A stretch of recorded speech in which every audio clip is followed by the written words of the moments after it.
Yield back. Chair recognizes Mr. Hunt from Texas. Thank you so much, Mr. Chairman. Really appreciate it. Mr. Dunn, thank you, sir, for being here. My condolences to you and your family. From the bottom of my heart, I am very sorry, and I hope we can do something to fix this issue of fentanyl in our country. Mr. Daniel, sir, thank you very much for your continued service. I mean that from the bottom of my heart. Thank you very much. Sir, Judge, thank you so much for being here. Thank you for taking time out of your very busy schedule to be here. I greatly appreciate everybody on this panel today. I think we've heard a lot of talk today about the 5 million people, illegal people that have entered this country, and that's a fact. There's just absolutely no getting around that. 5 million people have entered our country illegally. That's the equivalent to 7 congressional districts. Enough fentanyl has poured into our country to kill every American 5 times. I say that again, to kill every American 5 times. Sir, your son is one of those Americans. This is a fact. I'm from Houston. Houston is known for a lot of things. We're known for the world champion Astros. And we're also known as being the human trafficking capital of the entire world. That's not anything I am proud of. This is all happening at our southern border as we live and breathe every single day.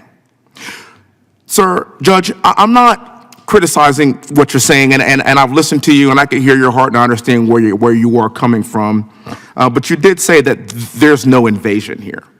And I'm somebody that likes to look at the definition of things before we actually can have this conversation. And according to Oxford, the definition of an invasion is an incursion by a large number of people or things into a place or sphere of activity.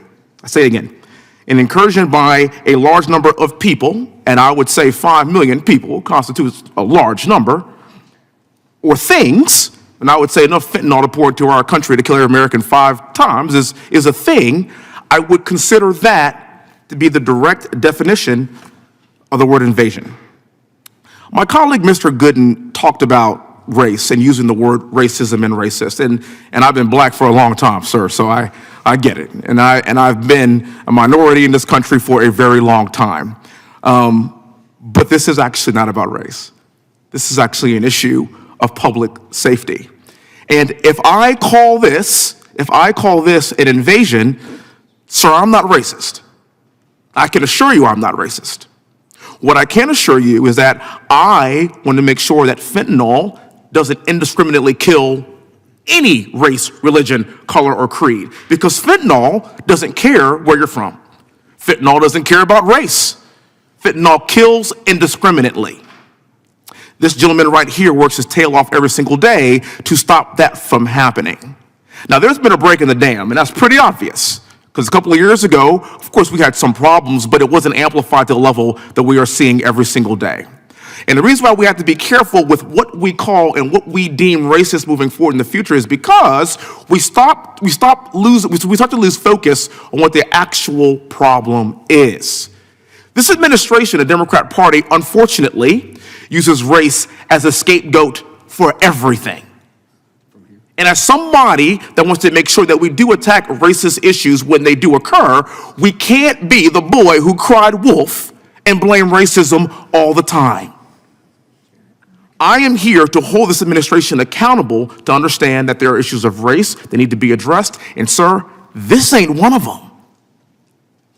I applaud some of your actions in El Paso. It sounds like you're doing some great things. But I'm going to tell you, as being born and raised in Texas, living in Houston, we have a problem, and this problem has precipitated over the course of the past 2 years. That is a fact. I get working together. I get reaching across the aisle. But this morning, I can't believe that we had a 1-hour debate over whether or not we should sing the Pledge of Allegiance before we convene every day. 1 hour. That, to me, is antithetical to the point of this meeting today. I implore you all to be careful with using race because your son's no longer here. And I'm sorry. There's 100,000 sons and daughters that are no longer here because of fentanyl last year. This debate is very important and very spirited, but I implore this entire committee take a strong look at what's happened over the course of the past few years and to derive substantive solutions to this problem so that our youth can continue to have a future for this country. It ain't about race. We are all in this together. I yield back, Chairman. Thank you. Chair recognizes himself for 5 minutes. Of us all. And the fact that we're having a political conversation about this is actually wrong. The only thing that we want to do is recognize the best, those brave men and women that are willing to give their lives and a sacrifice for us to be able to convene the day in a room like this. I am one of those people. I served in combat. I'm a West Point graduate. I am the kind of person, like that gentleman sitting right there, that's willing to die for this country. For us to sit here together and offer just a little bit of homage to those that are willing to do that, I think it's not nothing we shouldn't be doing. It's actually necessary. You see, that flag represents the deaths of thousands of men and women. 14 of them actually my West Point classmates. And every day that I get up, I look at that flag and I thank God that we are here. So the fact that we get to sit here together and have this conversation based on the sacrifice of that flag and the gentleman that came here and said today should speak volumes to how we should conduct ourselves moving forward in the future. Quite frankly, you are correct, sir. We should be saying the pledge every single day, every single morning, and every single committee. Because when I was in elementary school, that's what I did. And I worked my butt off to be sitting here right now in this room, and the least we can do is to pay homage to the sacrifice of those that have come before us to say, you know what, Democrat or Republican, we are in this together. That flag is the one thing that unites us. Let's just take 30 seconds to put all of our differences aside and say, we can agree that this country is wonderful. This country has done outstanding things, and that brave men and women were willing to die for it, and that's what sets us apart from every other country in the entire world. Every generation stands up to die and fight for that flag. The least we can do is say the Pledge of Allegiance. I yield back. I thank the gentleman for his 5 minutes. Thank you, Mr. Chairman, and I want to thank the witnesses for being here. I really appreciate your time. Really appreciate it. Thank you.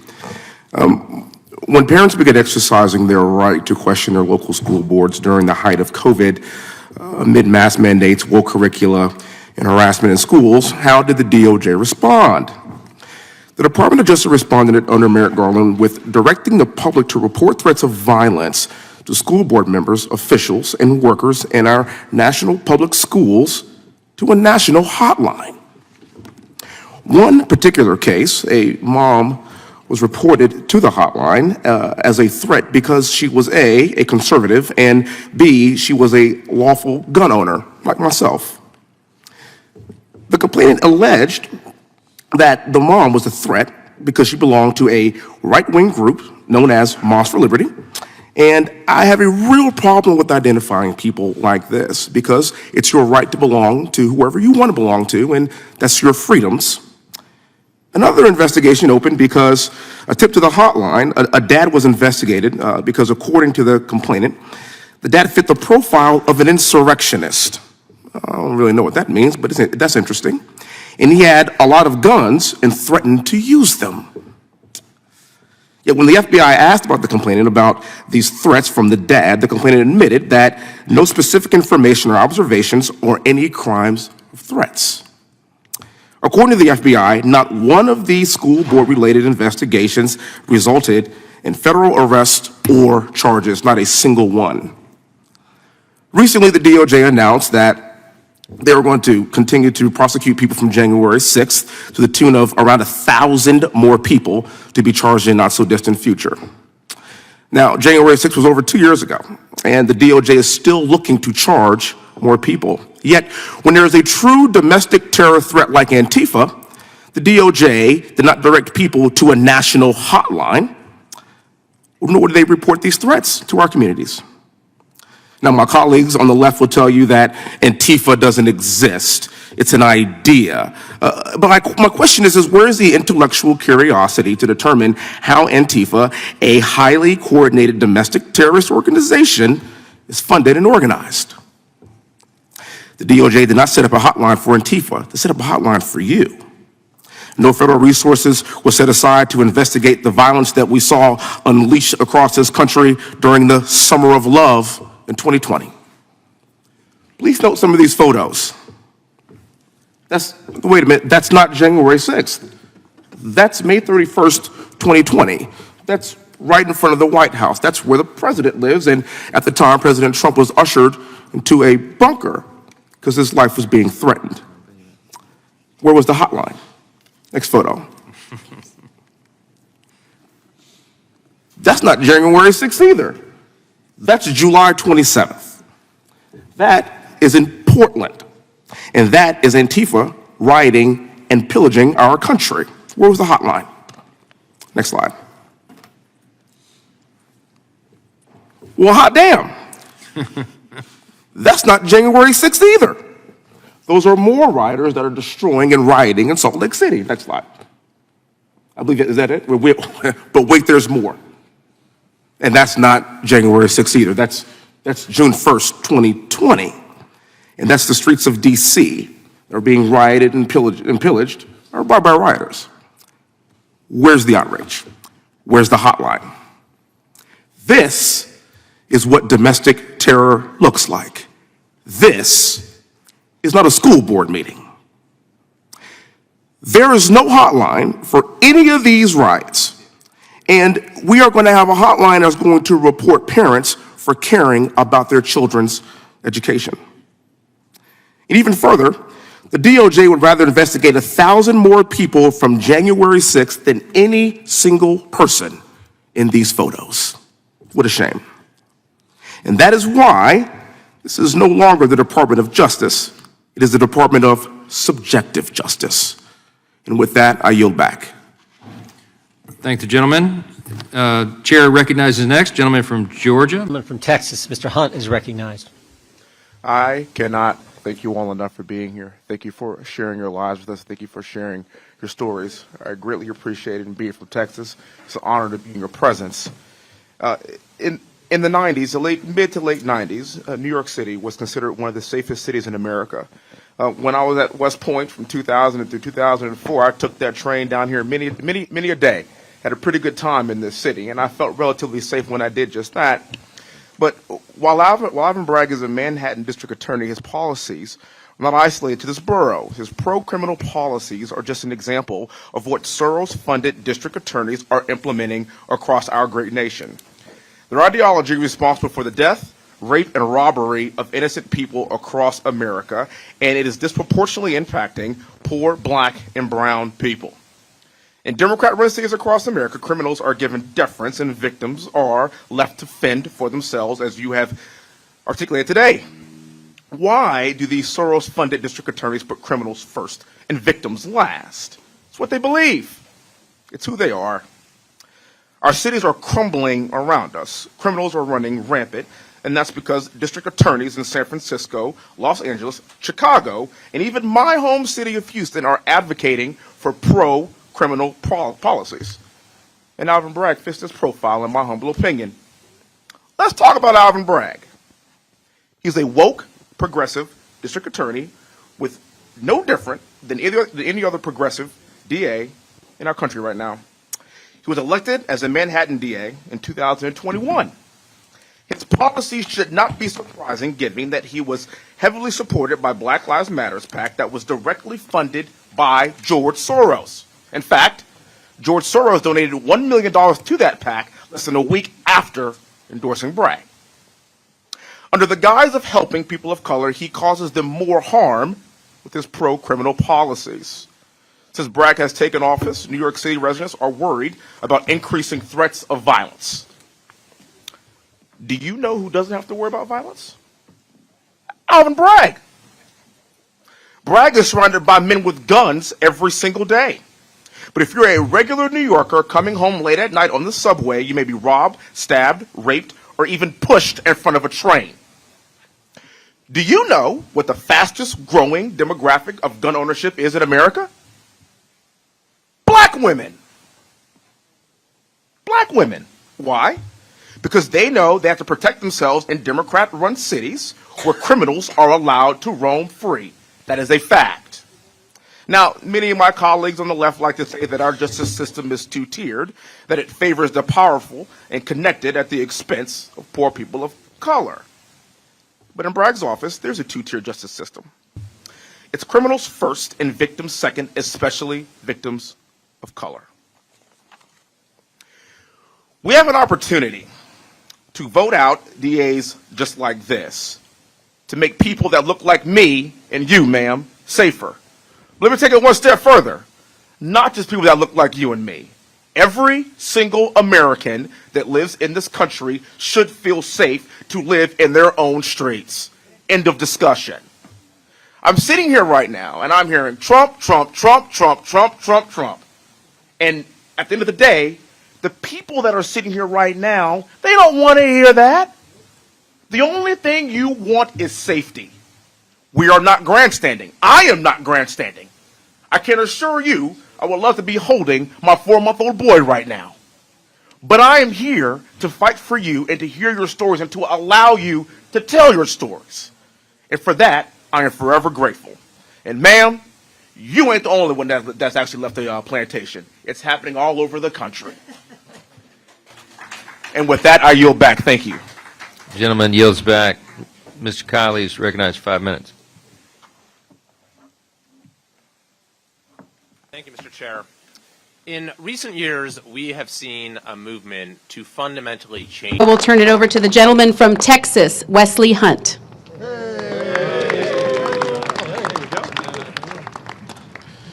Joe Biden and this administration has waged war on our energy industry. From day one, by shutting down the Keystone XL pipeline, he showed a level of weakness that we have not seen in generations. Now, a couple of months ago, we had Valentine's Day, and not only did I buy my wife flowers, but I also filled our car up with gas and gave her some eggs. And she goes, "God, you really do love me." Because that's how ridiculous things cost today. And what H.R. 1 does is it works for you. We are here to work for the American people so you can live every single day just like it was before the Biden administration. But also, this is a clear issue of national security. Why in God's name do we continue to empower Venezuela, Vladimir Putin, Xi Jinping? I can guarantee you they don't get up in the morning and they don't say to themselves, "Oh my God, how can I make the world a better place?" That's what we do. And that's what we are absolutely fighting for every single day. We've had a very eventful first 100 days. It's been an honor to serve with these brave Americans that want to work for you, the American people, every single day. And don't forget that. Thank you so much. I look forward for the next 100 days, and God bless you. I will be followed by my esteemed colleague, Laurel Lee, from the great state, the great free state of Florida. Recognize Mr. Hunt from the great state of Texas for 5 minutes. Thank you, Mr. Chairman, and I want to thank the witnesses for being here. Thank you so much for your time. It's my opinion that the federal government needs to get out of your way as much as possible to allow you to do your jobs, to allow you to provide for America, to allow you to provide for the world. And at this point, we are living in a world to where we are trying to punish our hardworking Americans every single day with more onerous government taxes. It's my opinion that the federal government should be taxing you as little as possible, because we the people. This is our money, and we are investing it back into the government, and we should be allowing you to keep it so you can invest back into your businesses. That's just an overall principle that I believe in, and I feel like it differs from many of my friends on the left. Also, if you're a rancher and a farmer in this country, God bless you. Thank you. Thank you for providing for this country. I cannot thank you enough. And so my first question is actually for my fellow Texan, Sir Mr. Boehning. If Congress fails to act and lets the provisions of the 2017 Tax Cuts and Jobs Act expire, what will be at stake for Texas farmers and ranchers, sir? Thank you for that question, Congressman Hunt. I guess, quite simply, more and more of them will be at risk of going out of business. Their tax bill will go up, and if you can't pay your taxes, it was pointed out earlier by other folks here on the panel, you choose from paying a tax bill or going out of business. And those things that we've talked about today, the stepped up basis and where your capital rate is taxed, and the death tax, they're hugely important in agriculture. I mean, they'll make the difference between that operation continuing or not continuing, quite frankly. And so you talk about, this death tax and oftentimes here, last year I heard a company or an industry, they had record profits. And the first thing I think to myself is, hot damn, that's really good. Yeah. That's called capitalism. And oftentimes these record profits make up for losses in previous years. And so I think that's kind of what you're getting at, if I'm not mistaken, right, sir? Yes, sir. Yes, sir. Could you also please kind of talk about what audits do? Do they help spur audits from the IRS? Do they help spur economic growth, or do they allow small businesses to flourish? I guess we all will agree that audits are necessary at times. Of course. We're not going to, but no, they take away resources and time that the owners of the business would be spending on their business. Both time resources and money resources. So no, they don't spur economic growth. There's no way that would work. I mean, but again, they're not something that we look forward to. We know they're a necessary evil, but no, they do not spur economic growth. Again, I just want to thank you all for being here. Greatly appreciate it. Those are my only questions, but I'm blessed to have you all around here. I'm blessed to have you in my presence. I want to work, and we want to continue to work as much as we can for you. It's not the other way around. We work for you, not the other way around. It is my goal and our goal, at least on this side, to make sure that we allow you to keep as much in your own pockets so you could reinvest in your own lives, in your own families, and your own companies moving forward for the future. And with that, Mr. Chairman, I yield back. Thank you very much. Thank you. I now recognize Mr. Pappas from the great state of New Hampshire for 5 minutes. Thank you very much, Mr. Chairman. I appreciate the conversation here today. And Ms. Musin. Yield back, Chairman. Gentleman yields back. The chair now recognizes the gentleman from California, Mr. Schiff. I thank the chairman and move to strike the last word. Gentleman is recognized. 23 days, that is apparently how long it takes for my Republican colleagues to move on from the tragedy of the shooting in Nashville, during which 3 9-year-old children and 3 adults were slaughtered in their school. We were supposed to hold this markup the very next day, but Republicans pulled it down at the last moment, likely knowing how callous it would seem if they decided to proceed with the markup as planned, or maybe thinking that we would forget what took place in Nashville, the country would forget, but we haven't forgotten. The parents and loved ones of those victims haven't forgotten. Evelyn Deekhouse and William Kinney and Haley Scruggs were children. We haven't forgotten them. Now, I've heard several arguments by my colleagues about essentially why we should make it easier to kill children, why we should refuse to take any step to make it more difficult to kill children in a mass shooting like we've seen time after time after time. And let me just see if I can articulate some of those arguments. One is, you don't understand guns. You don't understand guns. Well, I'll tell you this, we understand biology. We understand what a high-capacity round does to a child's body. We understand what multiple rounds of an assault weapon projectile can do to tear flesh from the bone. Isn't that enough understanding? What we don't understand is your blind allegiance to the NRA. What we don't understand is why even the majority of NRA members who support assault weapon bans, why you don't support them. It's not even about the members of the NRA, of course. It's, I guess, about their organizational support or who knows what. We don't understand that blind allegiance to the NRA. Another argument we hear from our colleagues on the other side of the aisle is because the law won't stop all gun violence, it's just not worth doing. If we can't save all lives, it's not worth saving a single life. Well, I suppose that logic works until that single life is your own, or maybe it's your child. But why is it so hard to step into the shoes of someone who's lost a loved one from gun violence? Don't you think we would feel differently if that had happened to one of our family? And finally, we hear the argument that nothing really works. No gun safety laws really work. Nothing works. We're powerless. and so we don't have to do anything. But of course, when you look at other countries that have enacted laws, they have made their people more safe. There's a reason why the United States is alone in the world with the magnitude of gun violence. There are, in fact, things we can do that provably make our country more safe and better protect the lives of our children. We just don't have the will. We just don't have the courage. And so we see gun tragedy after gun tragedy after gun tragedy.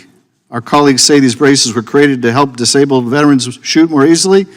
That may have been the purpose behind the original brace, but those braces now are modified by manufacturers, transforming a pistol into more concealable and deadly assault weapon. They're used to evade even the most porous of background systems, but even that is not enough. I've introduced legislation to strip away the gun industry's immunity from liability, an immunity that no other industry enjoys. That immunity was extended not just to the industry, but to the NRA itself. But that's too much for my colleagues who think that, no, the gun industry alone ought to enjoy the ability to act negligently without repercussion. I am so sick of seeing these constant tragedies, of seeing these grieving parents. I'm so fed up with the lack of courage here. When one of you accepts the necessity of a ban on assault weapons, immediately within days, as our former colleague from near Buffalo was forced to resign or forced to say he wouldn't run for re-election because that was the end of his chances. We could do better this. We have to do better this. I'm sick of doing nothing. I'm sick of thoughts and prayers, and the slaughter continues. We are not powerless to do something here. If we had a little courage, we could save lives. I yield back. Gentleman yields back. The gentleman from Texas, Mr. Hunt, is recognized. Who's right, the last word? Gentleman's recognized. As a father of 3 young children, I'm deeply wounded by the horrific tragedy that we saw in Nashville. We saw the lives of 6 people taken, 3 young children.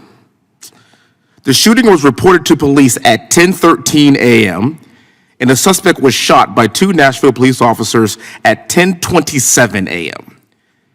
This quick response time saved countless lives is a testament to law enforcement, and we thank them every single day.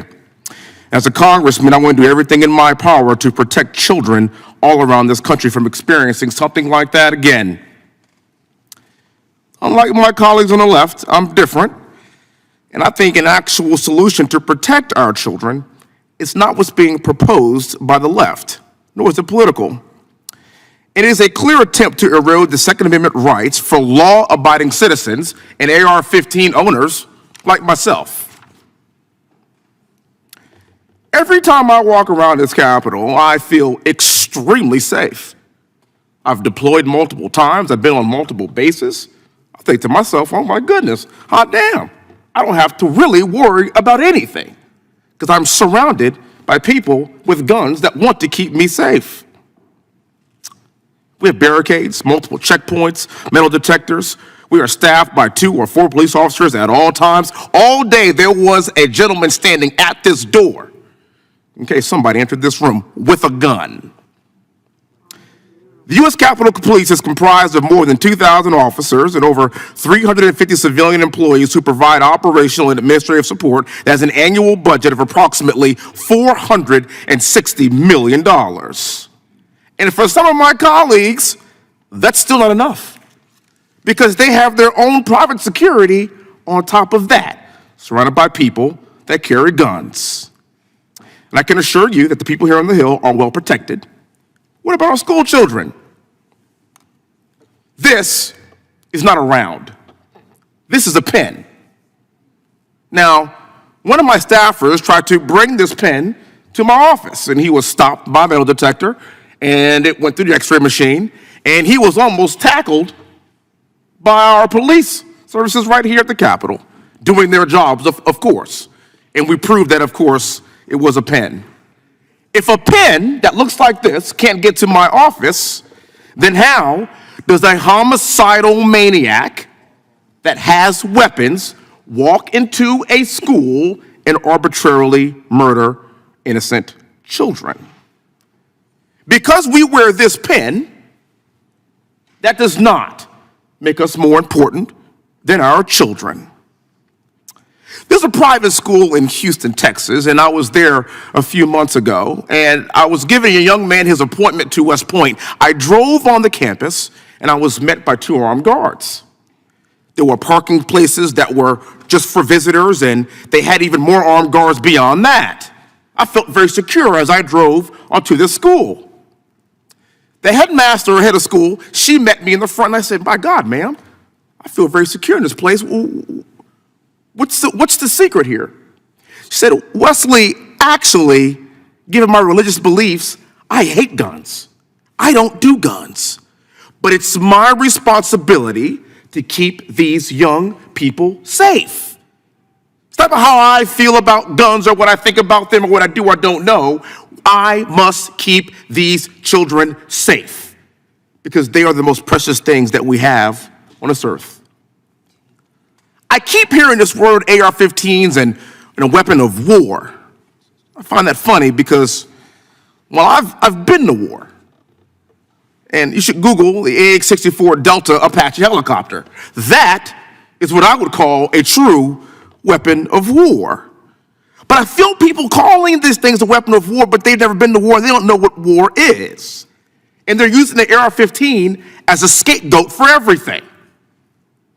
I say that because according to the ATF, 6% of homicides were at the hands of AR-15s, 60% at the hands of handguns. So if you really want to have an intellectually honest conversation about homicide reduction, you would go after pistols.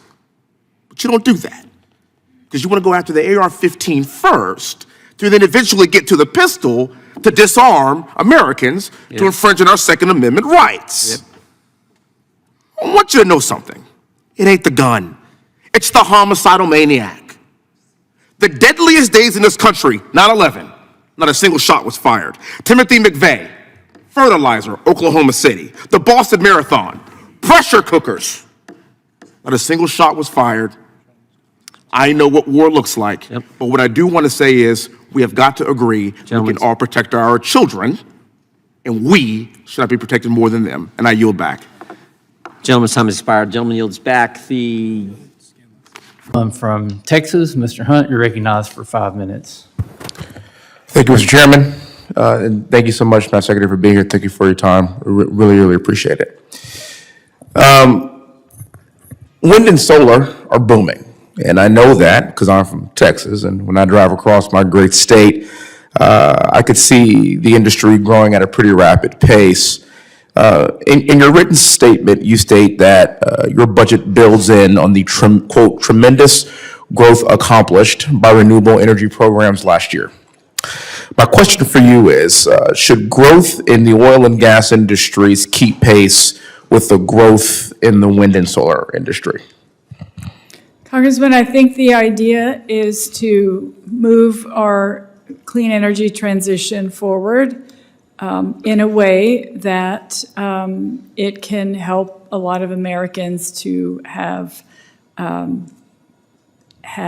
more affordable energy costs. But I think the idea of a transition is to move to a clean energy economy, and that way we don't have so much dependence on a finite resource such as oil. Okay, so do you think the workers in the oil and gas industry deserve the same level of certainty in the future as workers in the wind and solar industries?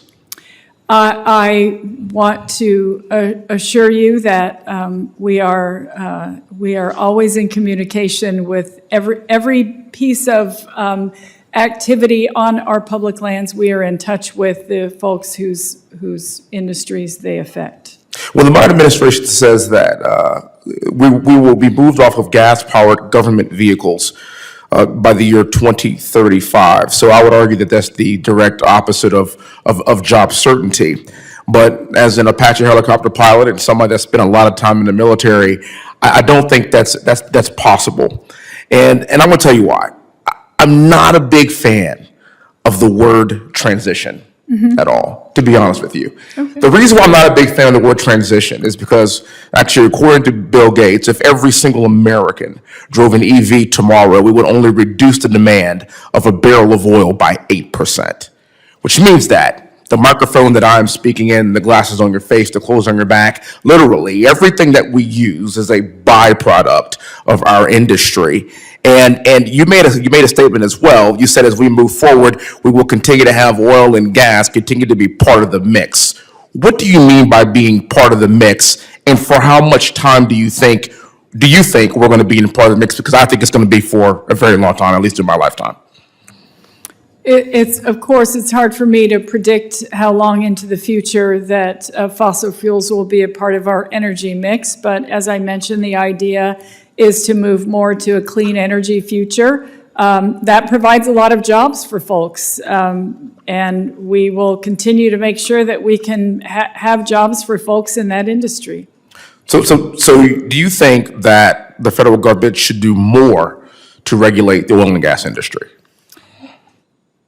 I'm not quite sure I understand what you mean by that, but we have certain obligations to. Well, I guess what I'm asking is, do you think we should stifle, as in the federal government reach into the private sector to stifle the growth of one industry in order to promote another industry? So for our part at the Department of the Interior, we manage our public lands. So we only have management authority over our public lands, not on any state or private land. Right. So it's up to those folks what they do.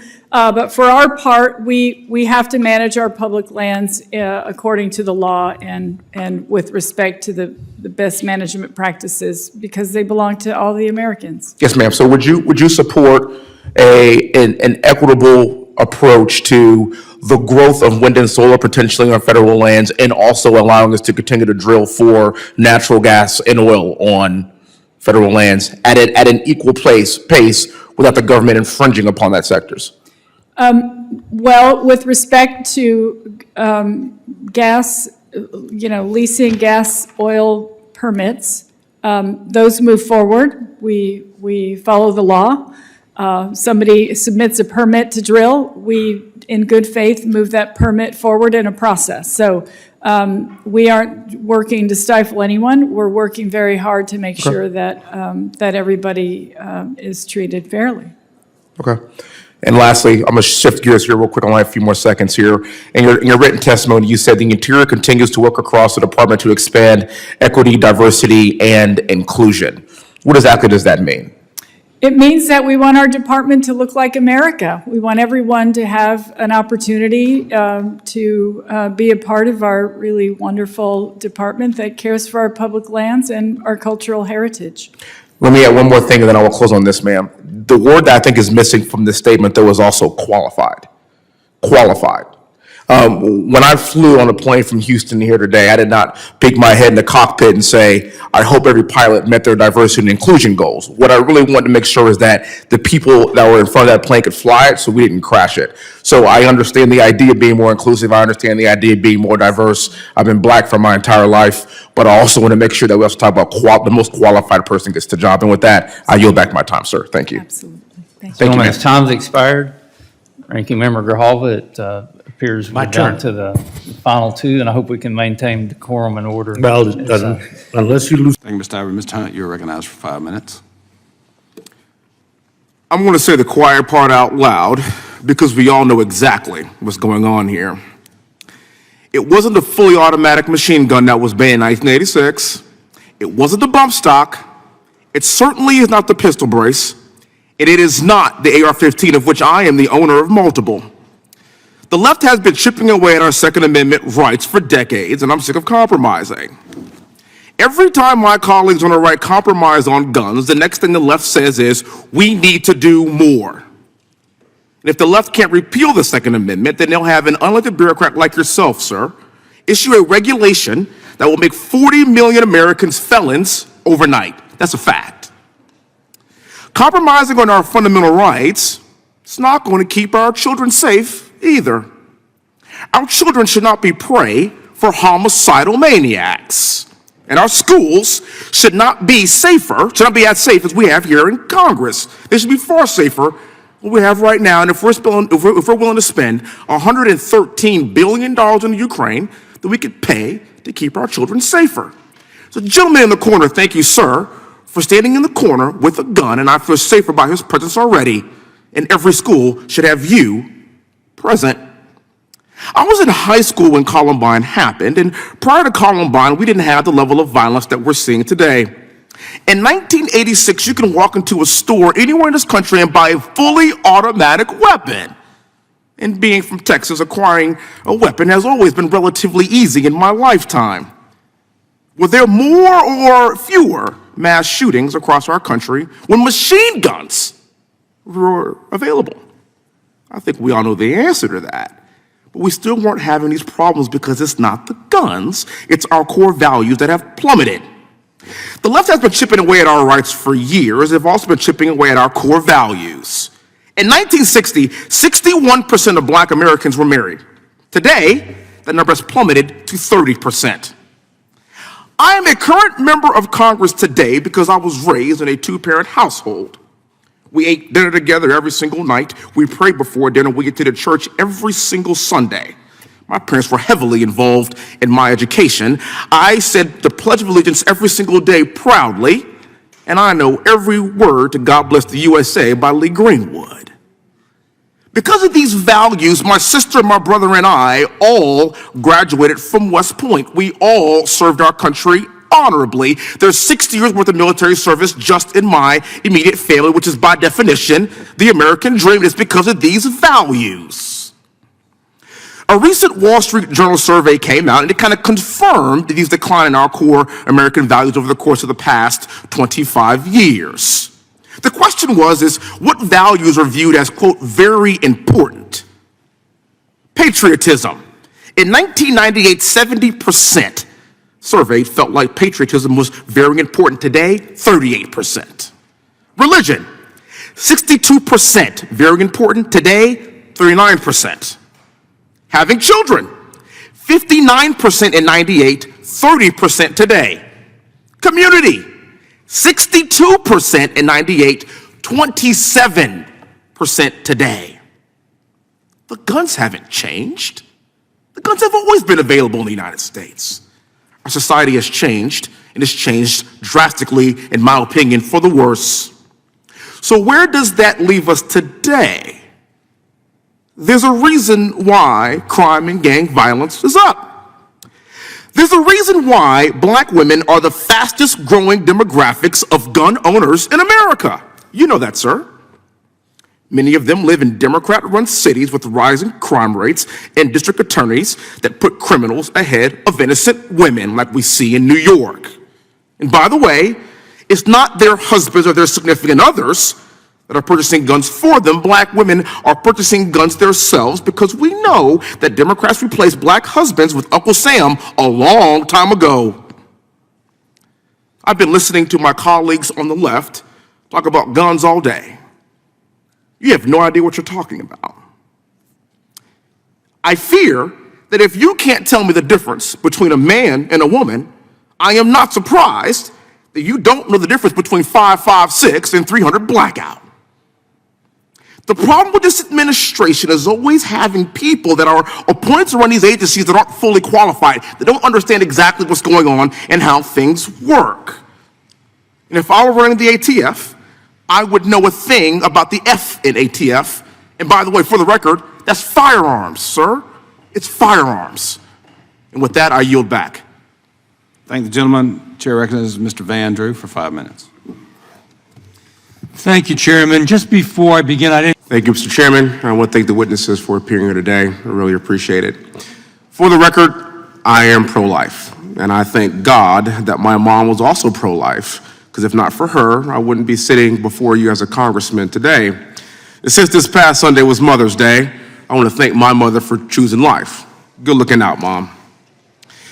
If you're a member of the pro-life movement, you will be targeted. If you're a pro-choice protester, you will be protected.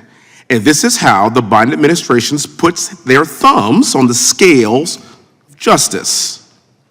What we're really talking about here today is a selective application and enforcement of federal law. And I've brought some receipts. Under this administration, conservatives are being targeted. Our first example is the ATF. The ATF has targeted lawful gun owners by crafting a rule that would make 40 million Americans felons overnight. Of course, there's the FBI. The FBI conducted an unprecedented raid at President Trump's home at Mar-a-Lago. They used FISA research warrants against conservatives. They've attempted to put moles in churches to spy on radical Christians. And of course, we have the recent results of this Durham report. And of course, we cannot forget about the CIA. Just this last week, this committee published this report that former intelligence officials colluded with the Biden campaign to discredit the Hunter Biden laptop. This happened just days before the 2020 election. I say to that, well, hot damn, that sounds like election interference to me. They call this Russian disinformation. But that doesn't look like disinformation to me. This looks like Hunter Biden committing a felony. Now, we've heard a lot of talk on this committee about crime guns, and I would call this a Biden crime gun. The day after this report was released, there was no mention of this in mainstream publications. What did they talk about? George Santos. George Santos.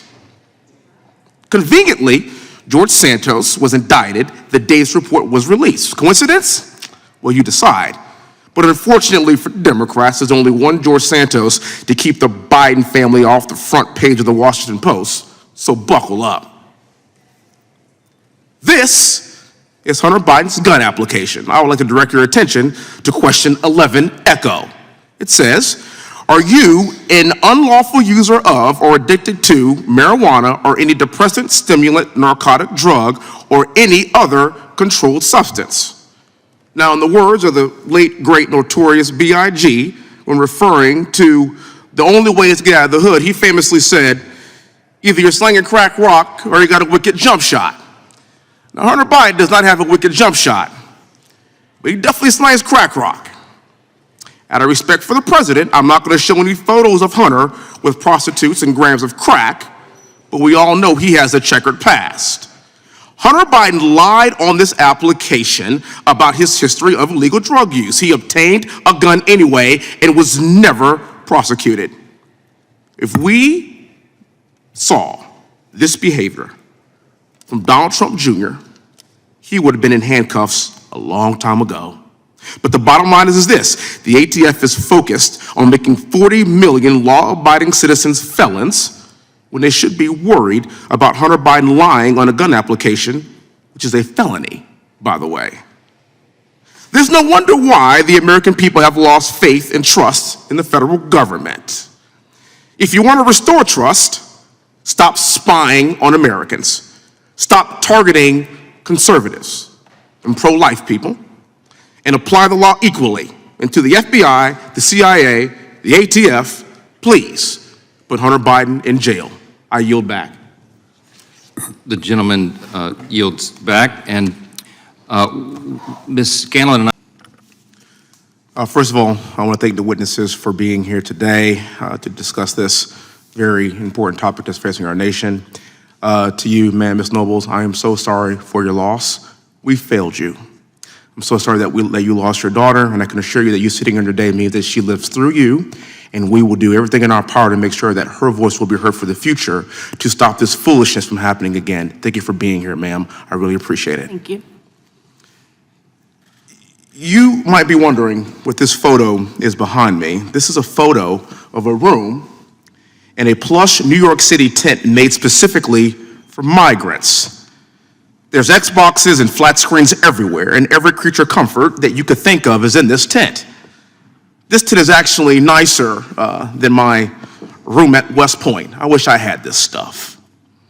My colleagues on the left often talk about the long, arduous journey to get to this country, and I ask you this: why would illegal immigrants not make the journey to this country if this was going to be the end result.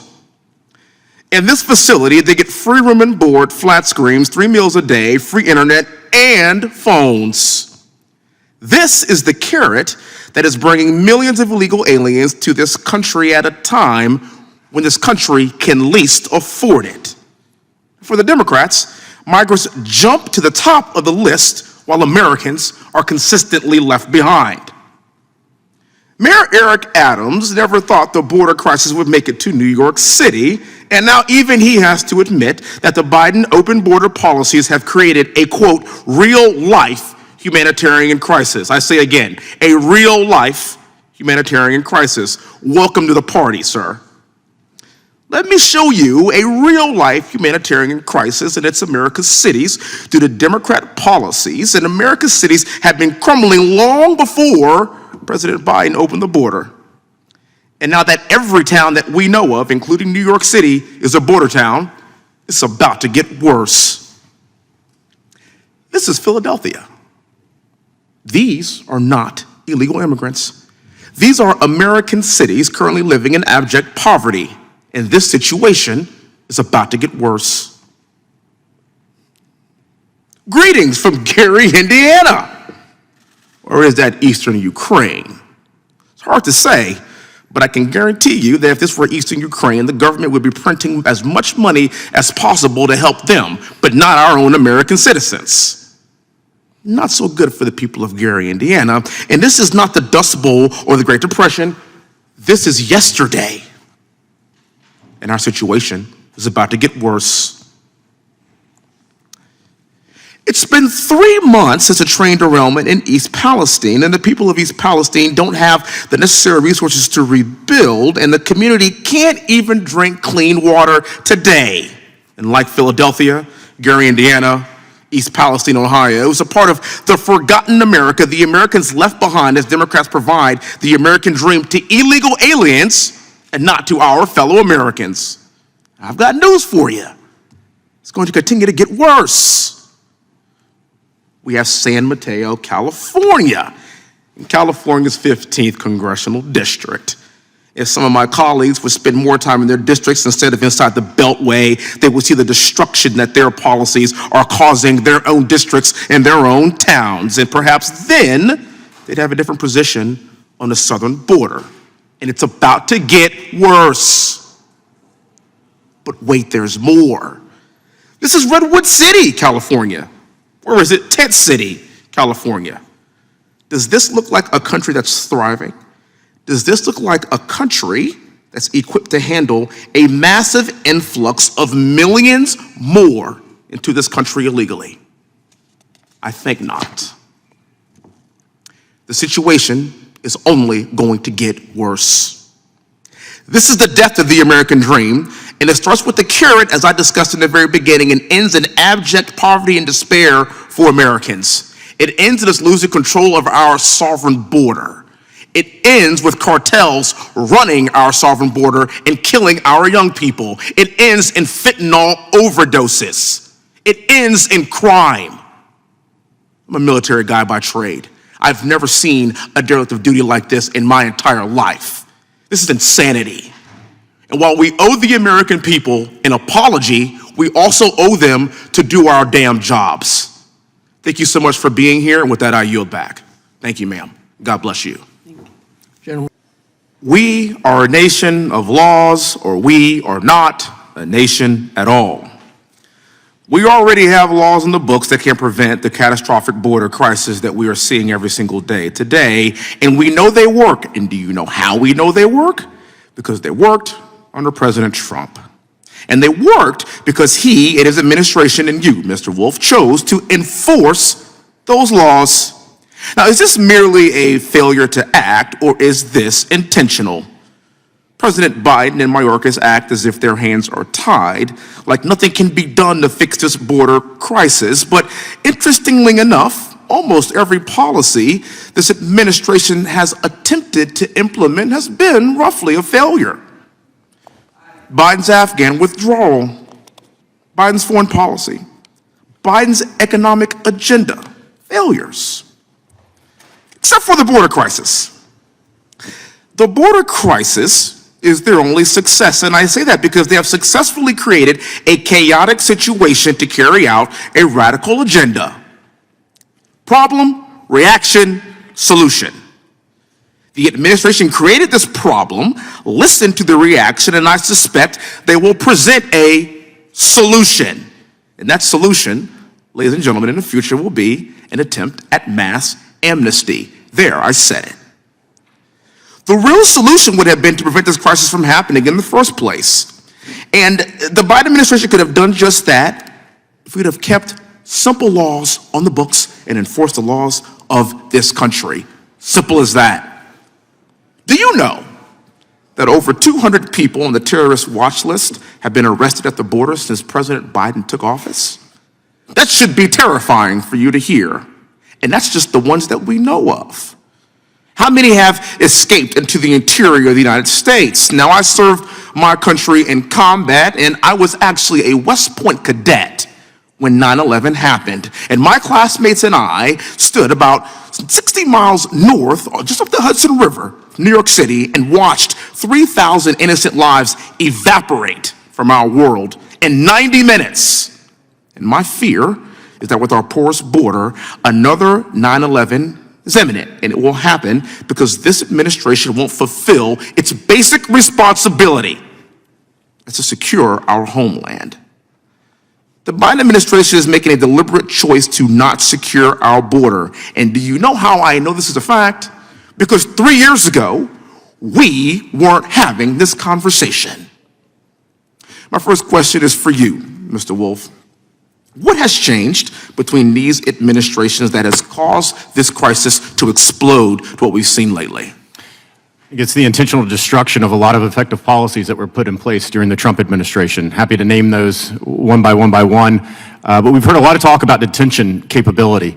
And what I will say is, yes, it's difficult. It's hard to detain individuals. But if you actually want to remove individuals from this country, you need to detain them. And under the Biden administration, they have removed the lowest number of individuals in, I would say, decades. 39,000 removals of criminal illegal aliens. That is a drop of over 62% from FY20, which was during COVID. So there's a lot of different policies that they have decided to tear down, very effective policies, and they did that without any analysis. They did it because they didn't like it. They didn't like the president. They didn't like whoever at the time. Let's forget about whether they were actually protecting Americans, where they were protecting American communities. And I think lost in this whole discussion is what is best for Americans on our border security policy, our immigration policy. It's not what is best for illegal aliens. It's what is best for Americans. That should be our first duty. Yes, we need to make sure that those that are coming here seeking protections that qualify for our protections under law get those protections, absolutely. But we need to think about Americans first, and I think that's where this administration is falling short. Another question for you, sir. If you were running the Department of Homeland Security right now the same way that Secretary Mayorkas is doing right now, what do you think President Trump would have done to your job? I would no longer be there. I kind of tend to agree with you on that, sir. And I want people to understand this. We've had over 6 million people, illegal aliens, enter our country since Biden's taken office. 6 million. We have conceded our border to the cartels. Fentanyl has killed enough fentanyl has poured into this country to kill every single American 5 times. We have sworn enemies on the terrorist watch list in the United States, and we don't even know where they are. If President Biden does not secure this border, we're going to have another 9/11. That's how serious this is, and we must do our job and protect the American citizens. Thank you all for being here, and God bless you. I'm a Texan, I'm a veteran, and I am a gun owner.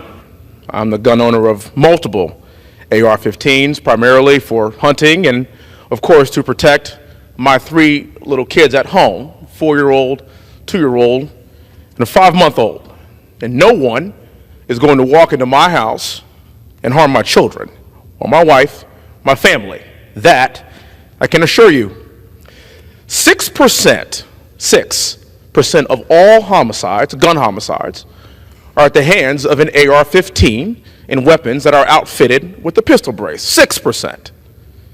60% are at the hands of a handgun. and the rest are weapons designated not as the two that I just mentioned, 6%. This is clearly an attempt to diminish our Second Amendment rights. Because if you just take away 6% of the gun homicides, it leaves you with 94. And I can assure you that a homicidal maniac that wants to arbitrarily murder people will find another weapon of choice. I hear the words weapon of war oftentimes as well. I'm an A-64 Delta Apache pilot. I flew 55 combat air missions in Baghdad. That is a weapon of war. A civilian-made AR-15 is nothing that I would ever take to battle. Now, I also recognize that we do have a mass shooting problem in this country, and my colleagues on the left would, of course, blame the AR-15. But I stand before you to blame the homicidal maniac. I walk in these halls every single day, and I am surrounded by brave men and women that carry AR-15s and weapons every single day. I have to walk the metal detector just to get in this building every single day. And just because I wear this pin does not make me more important than my children. So what I offer, instead of trying to erode our Second Amendment rights, I would offer, let's protect our kids. Let's ensure that they have the same protection that we have in the halls of Congress. There are over 400 million guns currently in circulation. By the way, the overwhelming majority of the people that own these weapons are law-abiding citizens like myself. I refuse to allow the erosion of our Second Amendment rights to further disarm our population, making us less safe as a further push toward communism, because that's what happens. You disarm your population, and then the government runs amok. And we, especially down in Texas, are not going to allow that to happen. I certainly encourage my colleagues to support this resolution. I reserve the balance of my time. Gentleman from Texas reserves. Mr. Speaker, I ask unanimous consent that all members may have 5 legislative days in which to revise and extend their remarks and to insert extraneous material on HJRS 44. Without objection, so ordered. I yield myself such time as I may consume. The gentleman is recognized. Thank you, Mr. Speaker. HJRS 44 provides for congressional disapproval for the rule submitted by the Biden ATF relating to factoring criteria for firearms in which attached stabilizing braces. On January 31st of 2023, the ATF issued a final rule that effectively bans pistol stabilizing braces nationwide. The ATF's rule redefined a firearm with an attached stabilizing brace as a short-barreled rifle subject to regulation under the Gun Control Act of 1968 and the National Firearms Act of 1934. Let's be clear about what's happening here today. With one stroke of a pen, unelected bureaucrats in Biden's ATF changed regulatory definitions that will turn millions of law-abiding citizens into felons overnight. That's a fact. If the owners of the roughly 40 million stabilizing braces in circulation today did not obtain a special registration surrender or destroy their brace or turn their brace into the ATF by May 31st, 2023, then they could now face criminal penalties and up to 10 years in federal prisons with fines of up to $250,000. This isn't happening because Congress passed a law or because a judge issued a ruling. This is an example of the executive branch making law. This is a federal agency usurping the legislative authority that Congress has under the Constitution. Congressional Democrats couldn't pass a bill that outlawed pistol stabilizing braces, so the Biden administration has utilized executive fiat to achieve their desired outcome. To make matters worse, the rule directly contradicts a prior 2012 determination made by the Obama ATF. President Obama's ATF said that a firearm equipped with a stabilizing brace would not be subject to the National Firearms Act controls. The ATF says one thing for a decade and then does another, which will then turn millions of law-abiding citizens into felons literally overnight. Now, American citizens who own these pistol stabilizing braces and relied on the statements made by the ATF are in violation of federal law and are subject to serious criminal penalties. The Second Amendment is imbued in the Bill of Rights for a reason. It preserves the First Amendment and all other inalienable rights afforded to the American people. We don't need to reimagine a Second Amendment. We need to curtail it. And we most certainly won't be repealing it with the 28th Amendment. This ATF rule is an affront against the rights of the American citizen and an assault on the Second Amendment and must be defeated. This resolution will nullify the ATF rule and further protect one of our most basic rights and reclaim Congress's lawmaking authority given to us by our Constitution. I urge my colleagues to support the resolution, and I reserve the balance of my time. The gentleman. Time the gentleman has expired. The gentleman from Texas, the other gentleman from Texas is recognized. Thanks, sir. Thank you so much for appearing today. I really appreciate it. I want to tell you about how my friends, neighbors in Tomball, Spring, Texas, and of course Americans across this country are feeling today after listening to this. They feel that we have a two-tiered justice system in this country, and it's terrifying. So I applaud your work. I actually find you to be sincere and working on behalf of the American people, and I recognize that. But I also feel like we need to hold the people accountable who have participated in this sham of an investigation. I'm going to tell you why. What happened in 2016 was unprecedented. The same government agencies that were investigating President Trump and his campaign were looking the other way when it came to the allegations against the Clintons. At the same time, the Clinton campaign paid for the Steele dossier. The DOJ and FBI were helping to cover up Clinton's crimes. We know this to be a fact.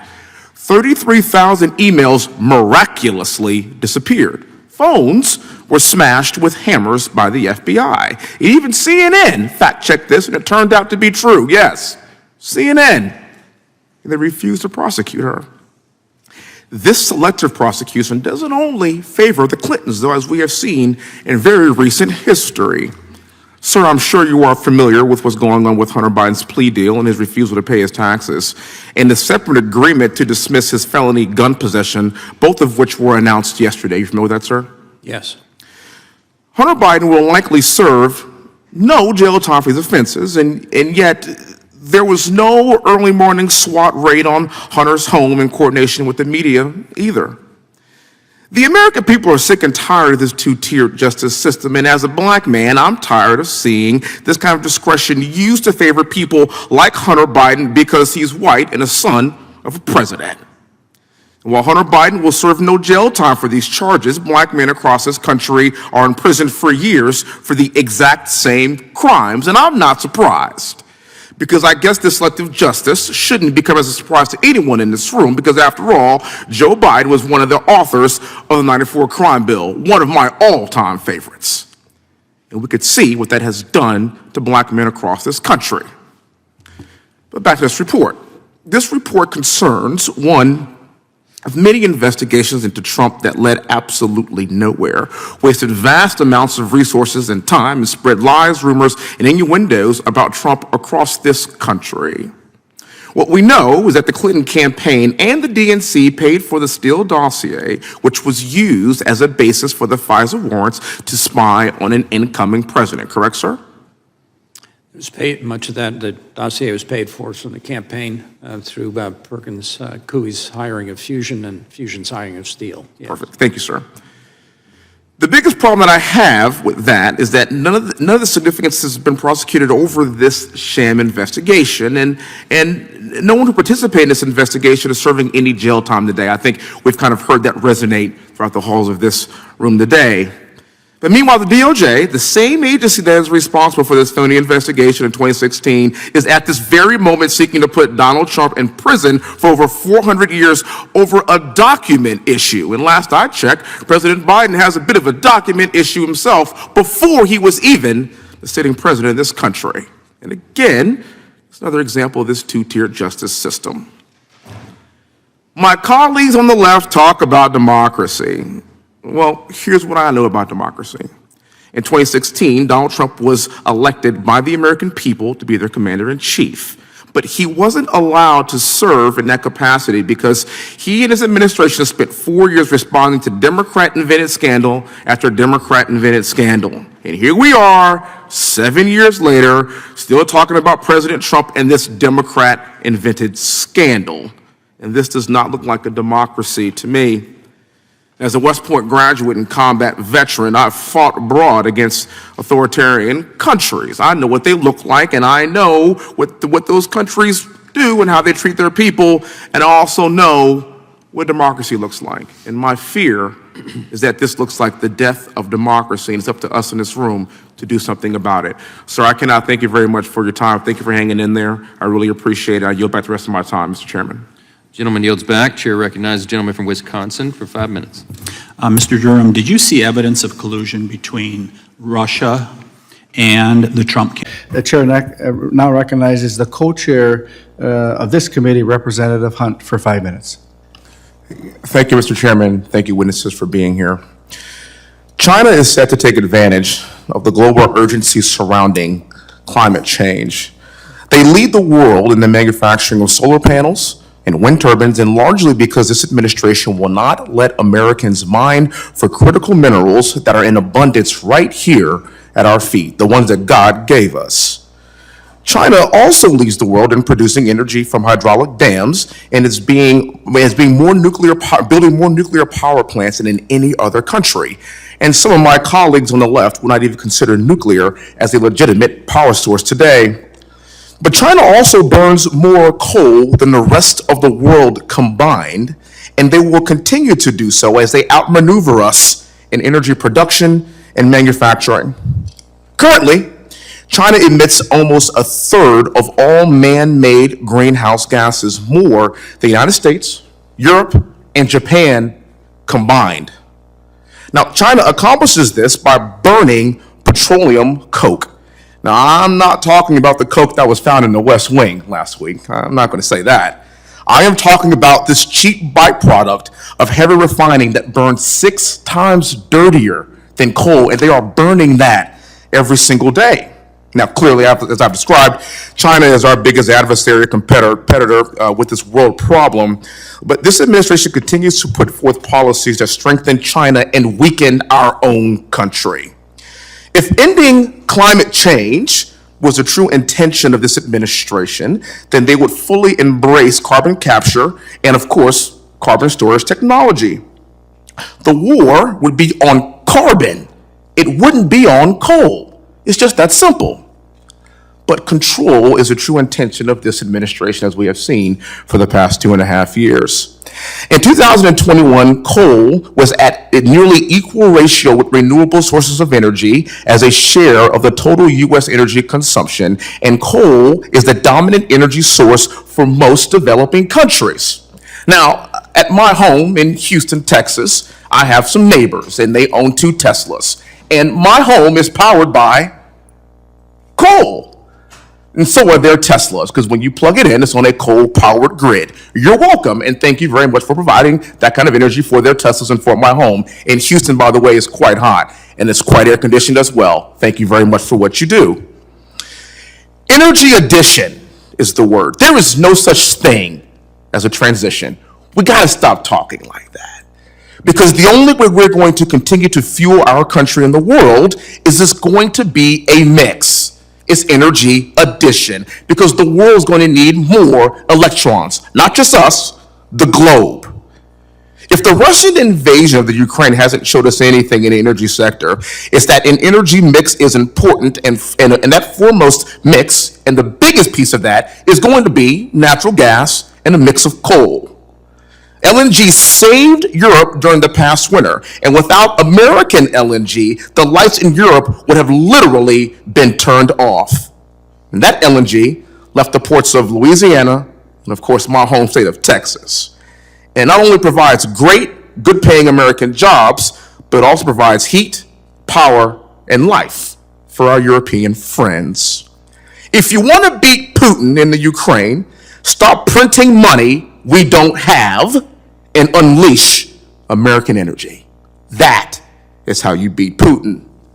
And lastly, coal is one of the building blocks of America.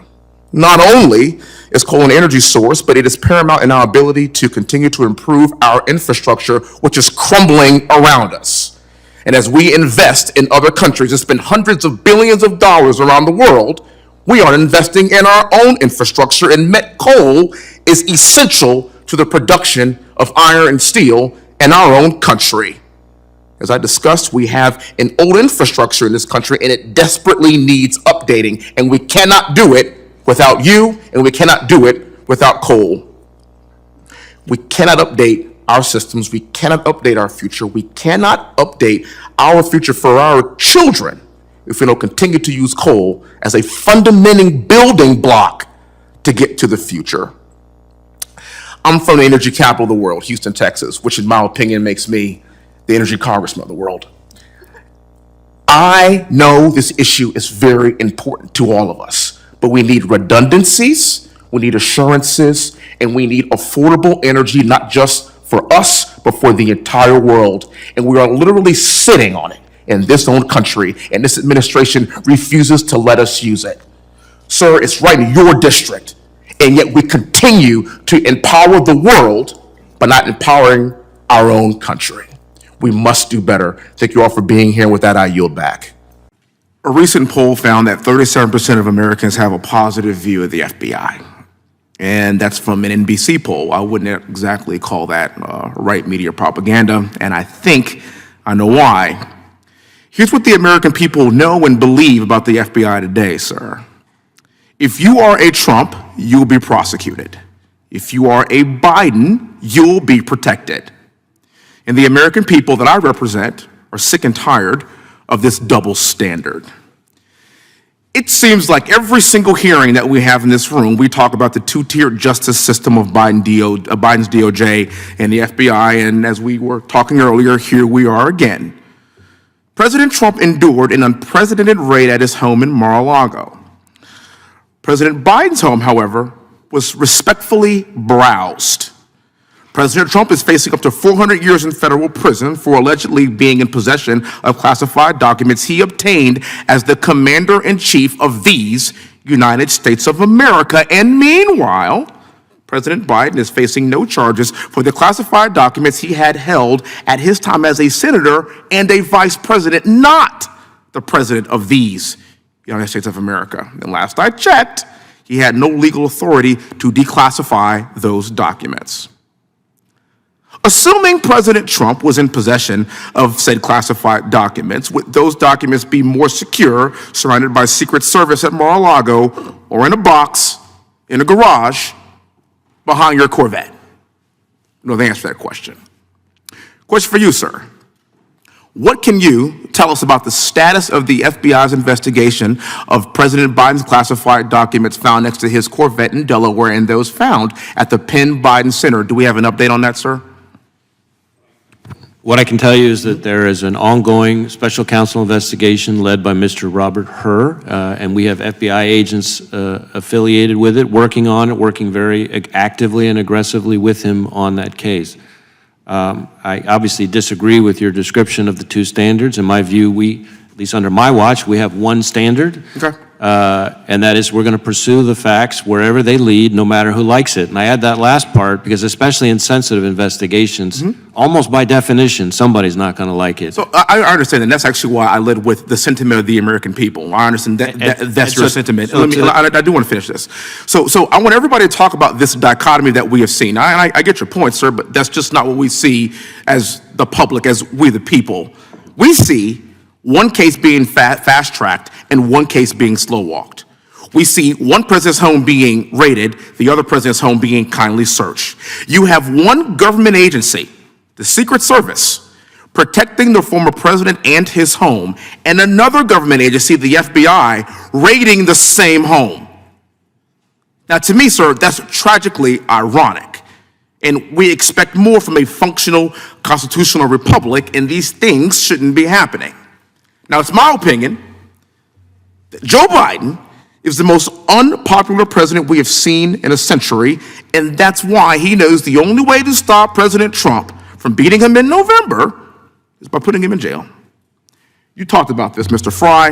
In the 247 years of this existence of this great nation, only one president has ever been indicted by the DOJ and is home rated by the FBI.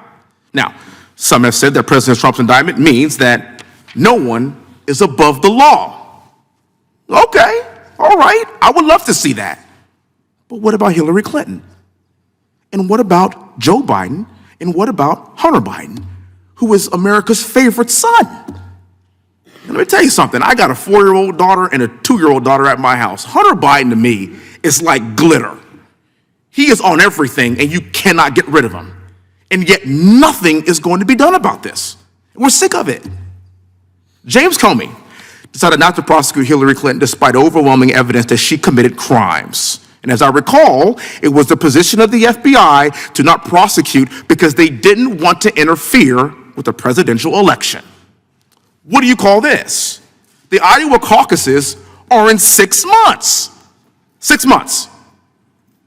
I think the American public would expect to see this from Cuba and from Venezuela and from Russia and from China, but not here. The people expect us to have blind justice. They expect equal justice under the law.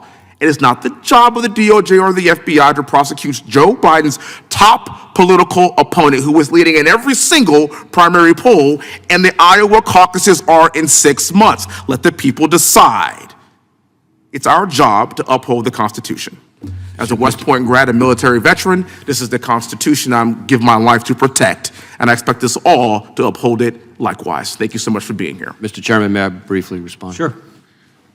So number one, as to the investigations related to Mrs. Clinton, as you noted, that happened under my predecessor, and I'm not going to attempt to speak for or defend that decision. I recognize that. Second, as to your descriptions of the investigations related to Hunter Biden, as you know, there is an ongoing investigation being led by the Delaware U.S. Attorney appointed by President Trump, and we are actively working on that investigation with him. Well, we look forward to seeing the results of this quickly and swiftly. And third and finally, to your point about the American people and their views, I worry less about NBC polls or polls by any other news outlet, but I will tell you that the number of people in Texas applying to work for us since I've been in this job has gone up 93%, and in fact, I'm not going to quote Matt Gaetz. I heard his response to this earlier. In fact, we have more applicants from the state of Texas annually in the last several years than any other state in the country. And that makes sense because Texas is the greatest state in the country. Then I think that speaks very well of the view of Texans about the FBI. Director, any agents who served on the Crossfire Hurricane investigation or the Mueller investigation, are any of those agents on Mr. Hur or Mr. Smith's special counsel team? I don't believe so, but I can't, on the top of my head, go through the list of, there's a lot of agents involved in the 2 investigations, and so let me check into that and see if there's any way we can get back to you on that, because I don't want to get out over my skis. Thank you. Gentleman from Wisconsin is recognized. The gentleman yields back. I recognize Mr. Hunt from Texas. Thank you, Mr. Chairman. Thank you for being here, man. Really appreciate your time. I know it's been kind of a long day. First question for you is, on July 13th, 2022, the FTC proposed the Motor Vehicle Dealers Trade Regulation Rule. Are you familiar with this rule? Yes. Okay. Did the FTC conduct a cost-benefit analysis for this rule and determine what cost of implementing this rule might be? And what did the cost-benefit analysis conclude, if you can recall? So we did have to conduct that analysis pursuant to the Administrative Procedure Act, and the notice of proposed rulemaking lays out some of that preliminary analysis. Any idea on the cost? I'm not recalling off the top. I'd like to ask for unanimous consent, sir, to enter this into the record.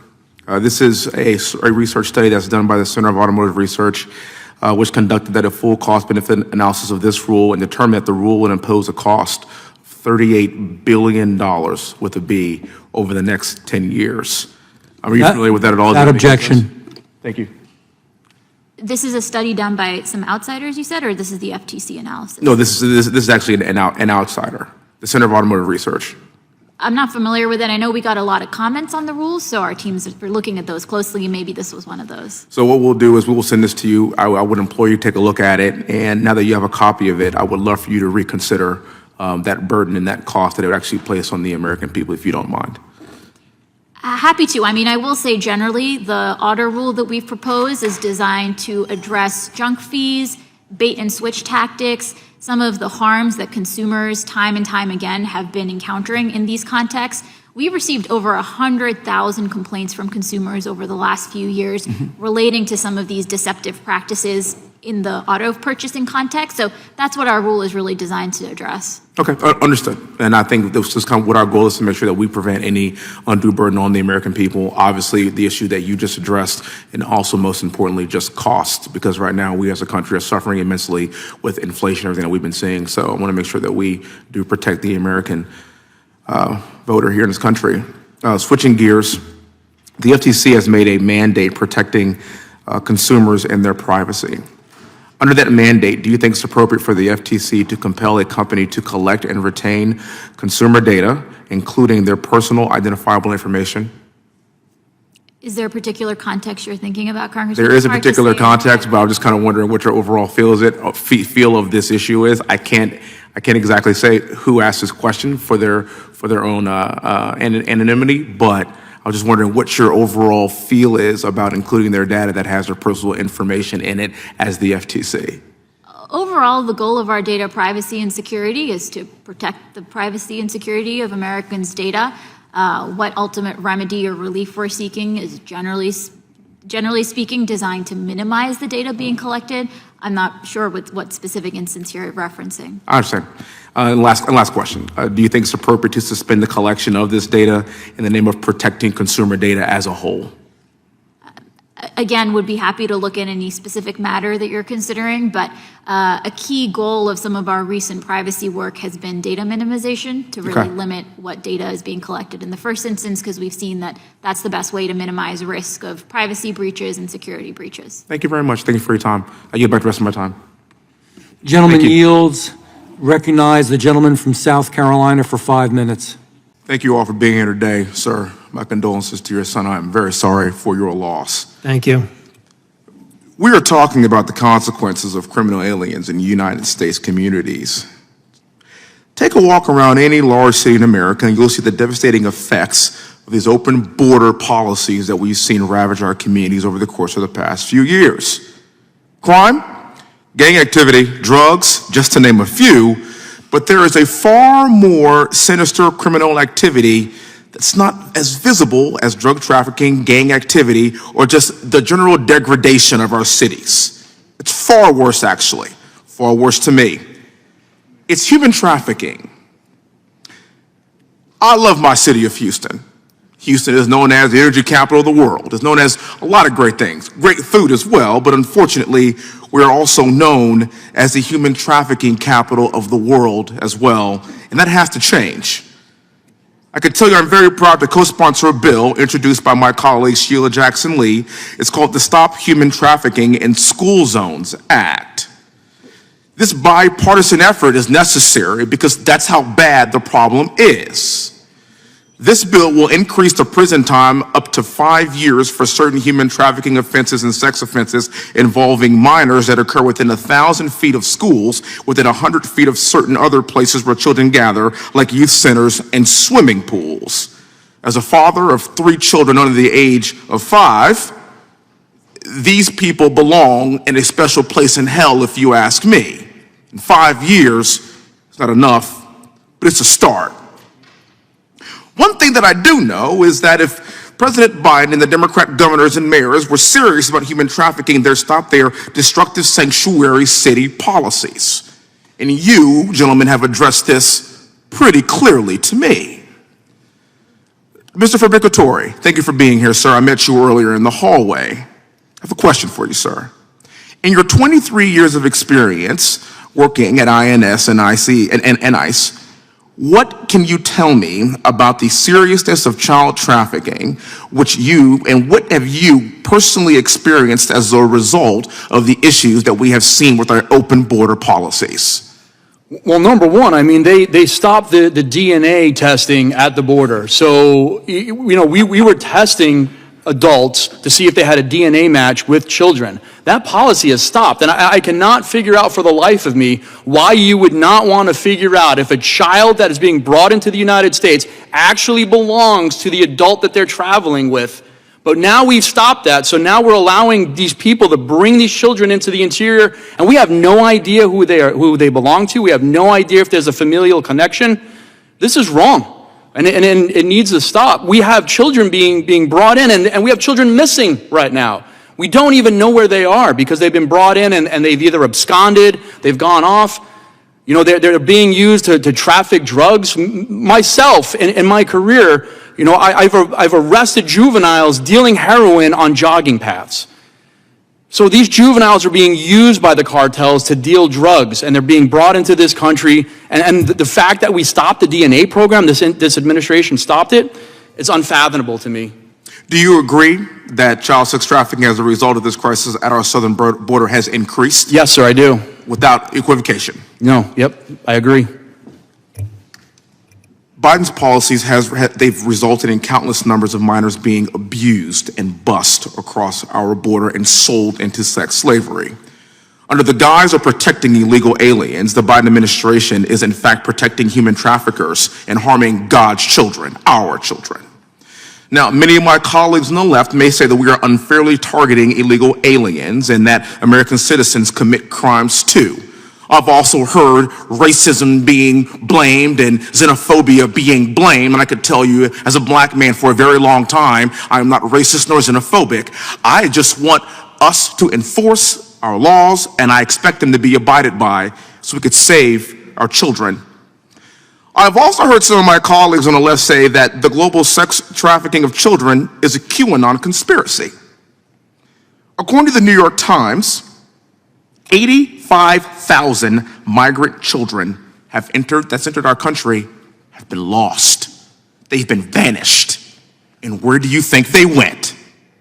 You know exactly where they went, and what's happening is grotesque, it is wrong, and if we can't protect our children, if we can't protect the world's children, then we absolutely have no future. I cannot thank you enough for being here. I cannot thank you enough for your hard work and your sacrifice. Sir, we will do better because we have to. Thank you for all your efforts, and I'm so sorry for the loss of your son. God bless you, and thank you. I yield back the rest of my time. Thank you. Okay, does that now conclude our questions? I believe it does. Very well. And well timed, too. I see 2 bells on the board. Thank you all for being here today. Without objection, all members will have.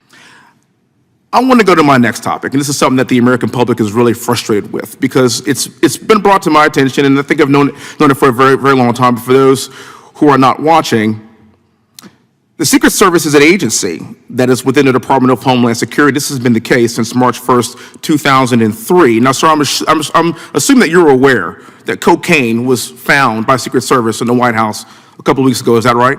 Yes.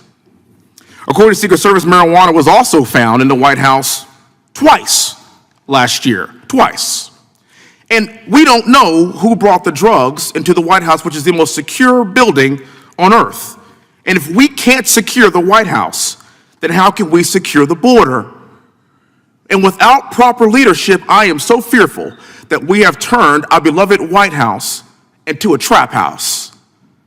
And the American public deserve more, far, far more than that, sir. Thank you for your time. I yield back the rest. Gentleman yields back. The gentleman from South Carolina is. Switching gears on this one. This woman is Kamala Harris. She's the current vice president of our country. She's also the border czar. Now, that was dubbed by your boss. You see, on March 21st, 2021, President Biden tasked Vice President Kamala Harris with solving the border crisis and finding the root causes of illegal immigration because, as Biden said, she is the most qualified person to do the job. I'd like to make a motion to submit this transcript of Joe Biden's March 24th press conference to the record, Mr. Chairman. So moved. It's been 855 days since Joe Biden named Kamala Harris the border czar.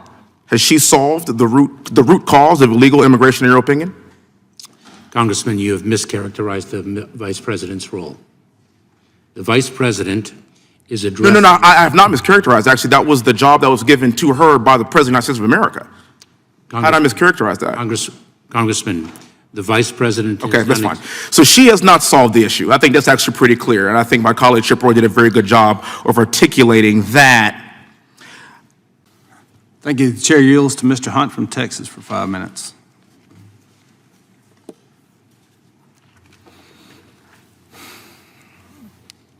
A country without borders, sir, is not a country at all. A home without a roof and a home without doors, sir, is not a home at all. I have 3 young children at my home. They are all under the age of 4 years old. My home is secure because I lock it up every single night because I care about their safety. It's actually the #1 role of our federal government is to keep our citizens safe. I'm a combat veteran. I'm willing to give my life for that. West Point guy, flew Apaches in Baghdad, and safety is something that's paramount to me. It's actually the reason why I'm in this room right now, is to figure out ways to keep our citizens safe. When you're at your home, sir, do you lock your doors? Congressman, thank you very much for your service in our military. It's the highest form of service. Thank you. Do you lock your doors at your home? Congressman, I take care of the safety of my family. Understood. And we in the Department of Homeland Security work every day to protect the safety and security of the American people. So you would agree that the American public should be afforded the exact same level of safety and security that you provide for yourself and your own family? That is what 260,000 people dedicate their careers to. Understood, sir.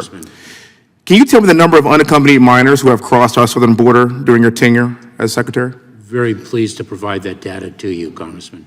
Okay.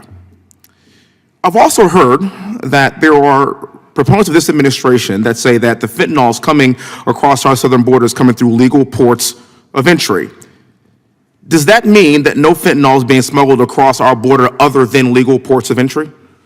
Congressman, the U.S. Customs and Border Protection data evidences that more than 90% of the fentanyl that enters this country is coming through the ports of entry. So that means that there are other parts of the border where fentanyl is pouring into our country. That is precisely why we have dedicated increased resources, both personnel and technology, to interdict more fentanyl in these past 2 years than in prior years. So I hear that, but I'm really speaking for the American public and the people that are in my district. That's not what we're seeing, because we're seeing an increased number of people being murdered by fentanyl every single day. You understand these numbers, correct?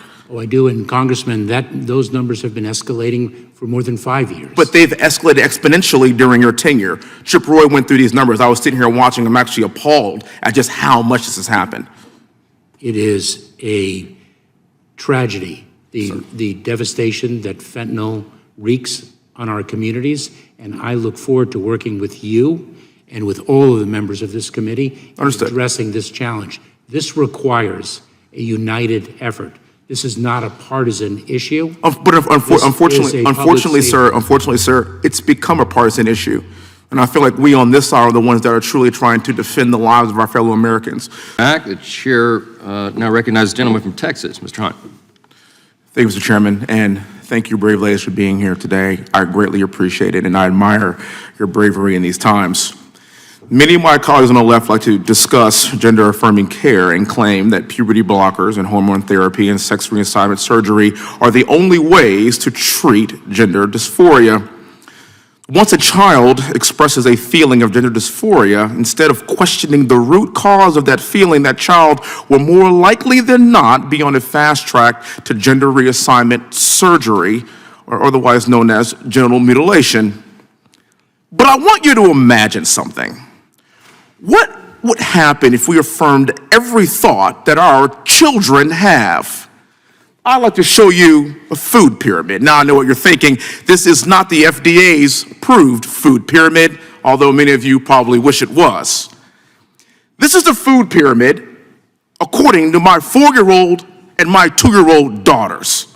And by the way, in the Hunt house, we don't do Ben & Jerry's. It's Bluebell only. If my children had their way, they would have ice cream for breakfast, lunch, and dinner, and for every single meal in between. Oh, the wisdom of children. But in a sane country, we know that children are mature enough to make adult decisions that will impact the rest of their lives. That's why we have parents.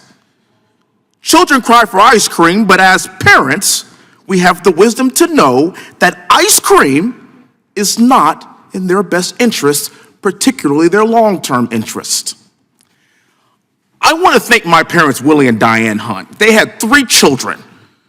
All 3 of us went to West Point. All 3 of us served our country. All 3 of us earned multiple master's degrees from Ivy League schools. Do you know why? Because my parents did not give in to the thoughts of an adolescent Wesley Hunt. I am a United States congressman because my parents didn't listen to me when I was 8 years old. They raised us. They cared for us. They taught us the ways of being successful people. As an adult, you can do whatever you want with your body and with your own money. You're mature, you're fully grown, you can make adult decisions. I'm a combat veteran. I fought for the right for you as an adult to make your own decisions, but in my opinion, children are a different story. It is our obligation to protect them. When it comes to gender dysphoria in children, many in the American medical establishment have absolutely lost their minds. A child will tell their parent they have thoughts of gender dysphoria, and the parent may take that child to a doctor. But the doctor, instead of questioning the root cause of the dysphoria, will instead affirm the child's thoughts and proceed with gender-affirming care. But as many as my colleagues on the left want you to believe, there isn't widespread agreement on how to treat gender dysphoria. I can assure you that child mutilation is not the answer. In fact, in Finland, Sweden, France, Norway, and the UK are reversing course and asking questions. In the UK, their only national gender clinic for children shut down last year by court order. What do their doctors know that our doctors don't? I'm sorry we're here right now. I'm sorry, Ms. Cole. We failed you. Ms. Scanlon, my daughters are going to watch this because you have become their new hero, and I can assure you that my 4-year-old and my 2-year-old daughters will not change in front of biological men. This is ridiculous. I don't care what party you are a part of. If you think that we are all equal and the same biologically, you've literally lost your mind. And when my 2 daughters work hard in the sport, work hard in their craft to be the best that they can be amongst other women, they will compete against other women. I owe Victoria and Olivia and every other young lady in this country that. If you think I'm wrong, I am not the problem. I can assure you. We have an opportunity in this country to get this right in 2024 so we could stop all of this foolishness. But I cannot thank you ladies enough for bringing this up. I apologize that we live in America where this is happening. But thank God for the American Spirit Fire, and thank God for brave women like you, because it's brave women like you that are going to turn the tide so that future women won't have to suffer in the same way that you have. God bless you. Thank you so much for being here. I yield back the rest of my time. Thank you. The gentleman yields back. The chair next recognizes the gentleman from Tennessee, Mr. Cohen. Thank you, Mr. Chair. First, I'd like to quote Judge Moody from Arkansas.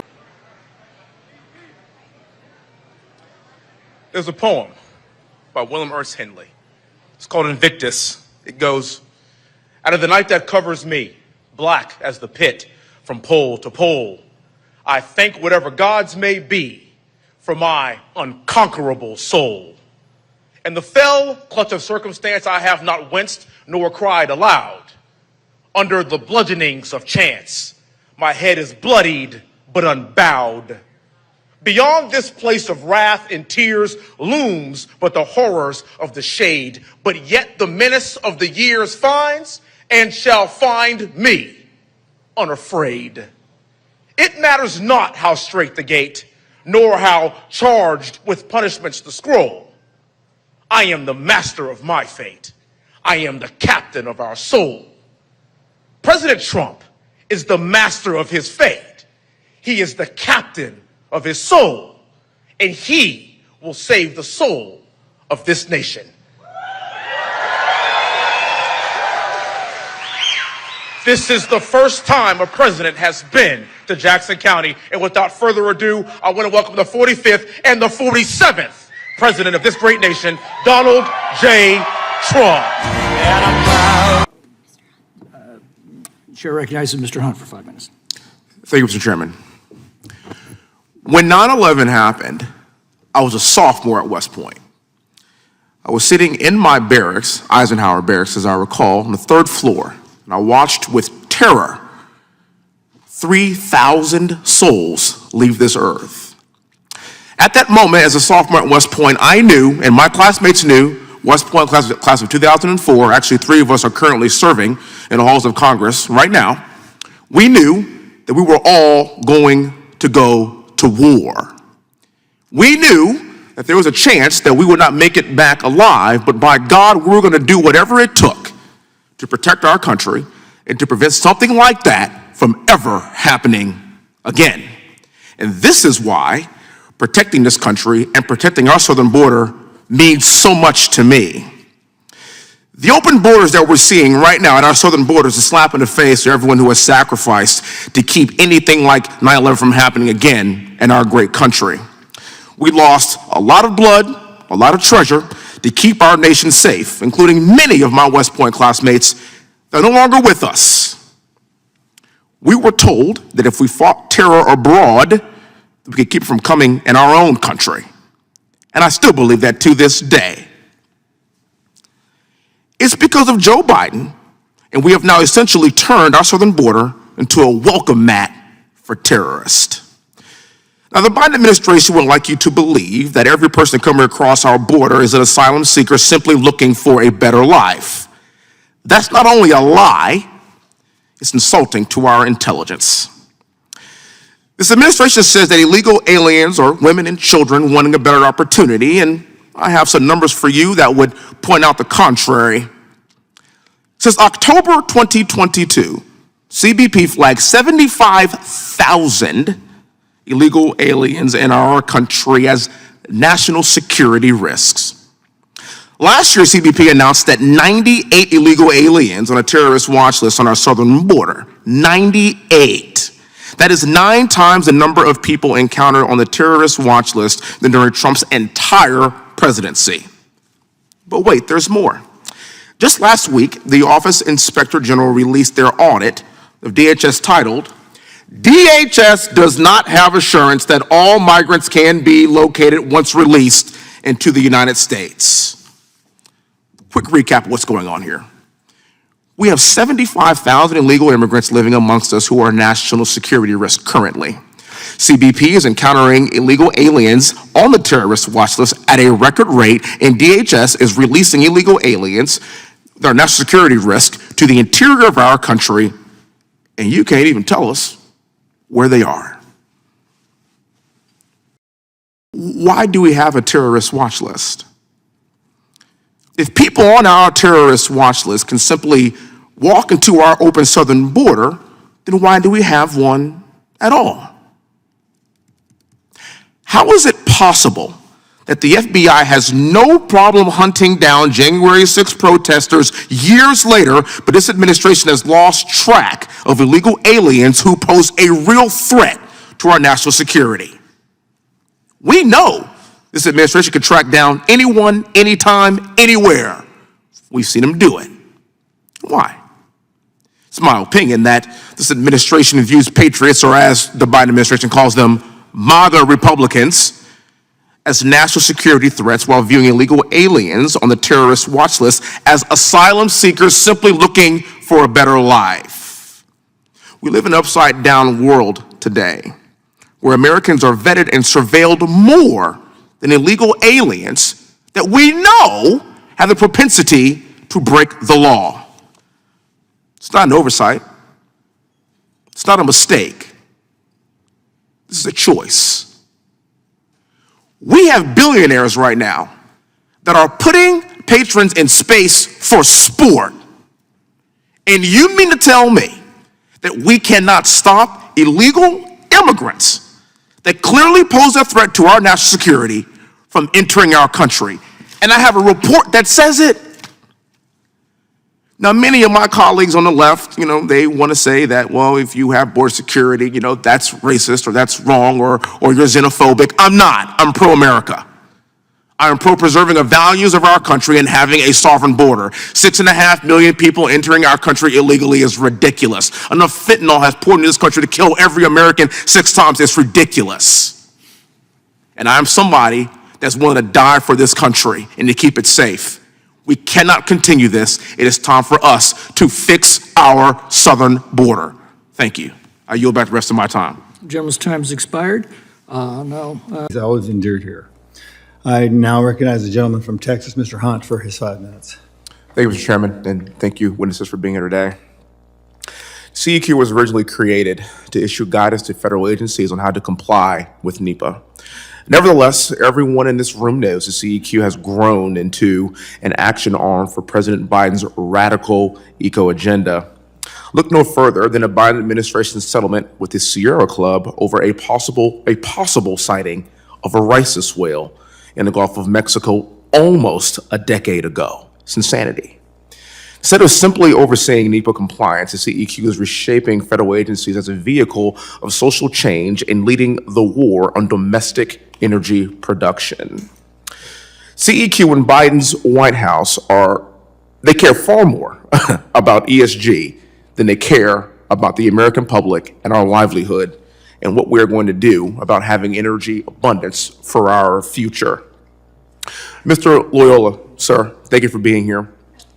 In your testimony, you mentioned that the American people need to understand that the goal of net zero is a fantasy, and given the delays and uncertainties of the permitting process. Could you elaborate on that, please? And for the record, sir, I'm from Houston, Texas. The entire energy corridor is in my district, so I can't agree more with this statement, but I would love for you to speak a little bit more about that, please. Well, thank you for the question, Congressman Hunt. I would say that under current law, there are enormous constraints on the ability to deploy renewable energy on the scale and at the speed that would be required. Just to give an example, the Princeton Net Zero study talks about requiring 500 gigabytes of new solar capacity. That's about 1,000 utility scale solar plants that would need to be built. That's an area approximately the size of New Jersey covered in solar panels. Wow. And I'll just point out, in the Snake River dams that we've been talking about, there's many very sympathetic stories on the ground of stakeholders. Every single renewable energy project has similar stories and has similar people opposing them.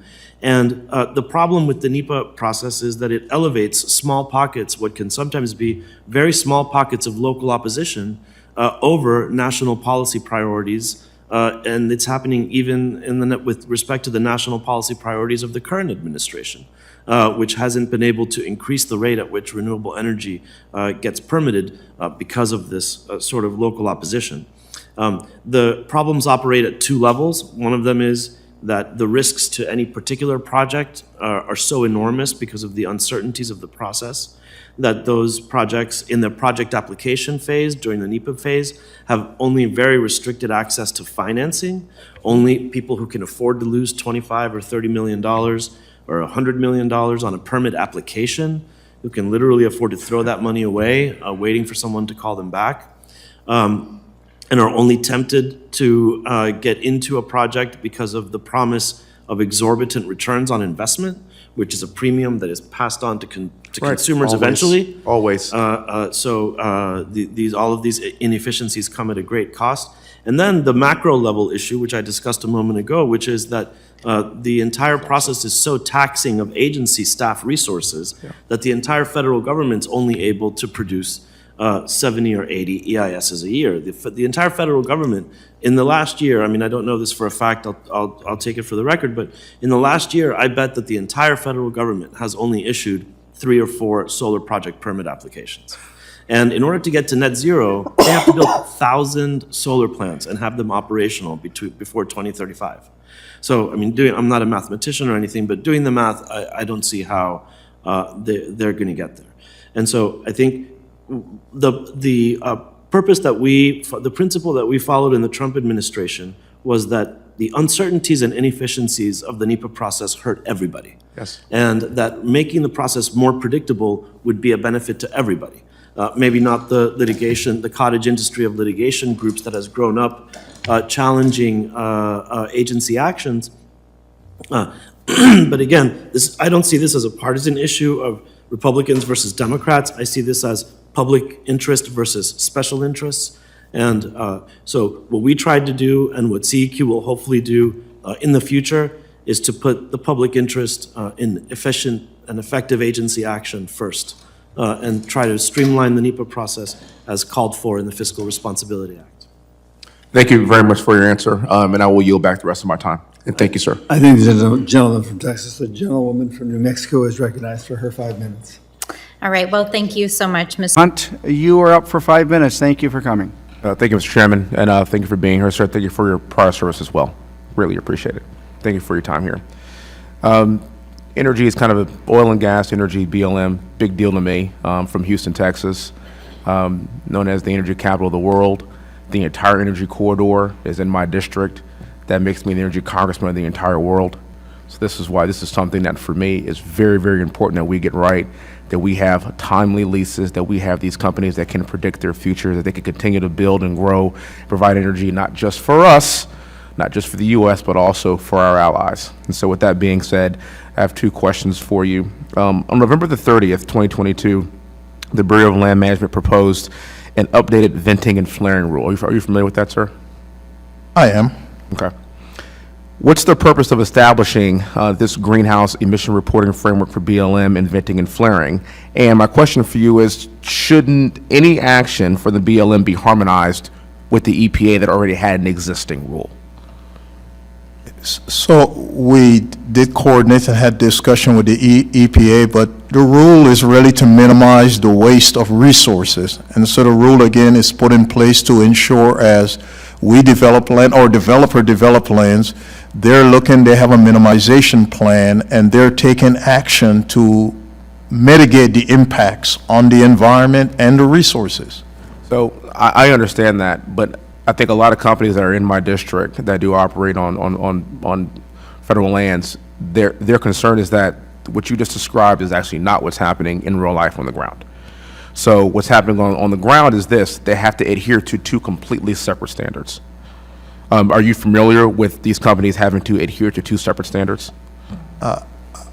I know we have worked to coordinate with the EPA to ensure that we're not in conflict, and it's my understanding we're not. The rule we're putting in place is for the resources that Congress told us to manage. So you believe that right now the rules that you have set are in conjunction with the EPA entirely, meaning that you think that there is actually only one standard, even though there's 2 separate rules that are two separate entities that are dictating rules?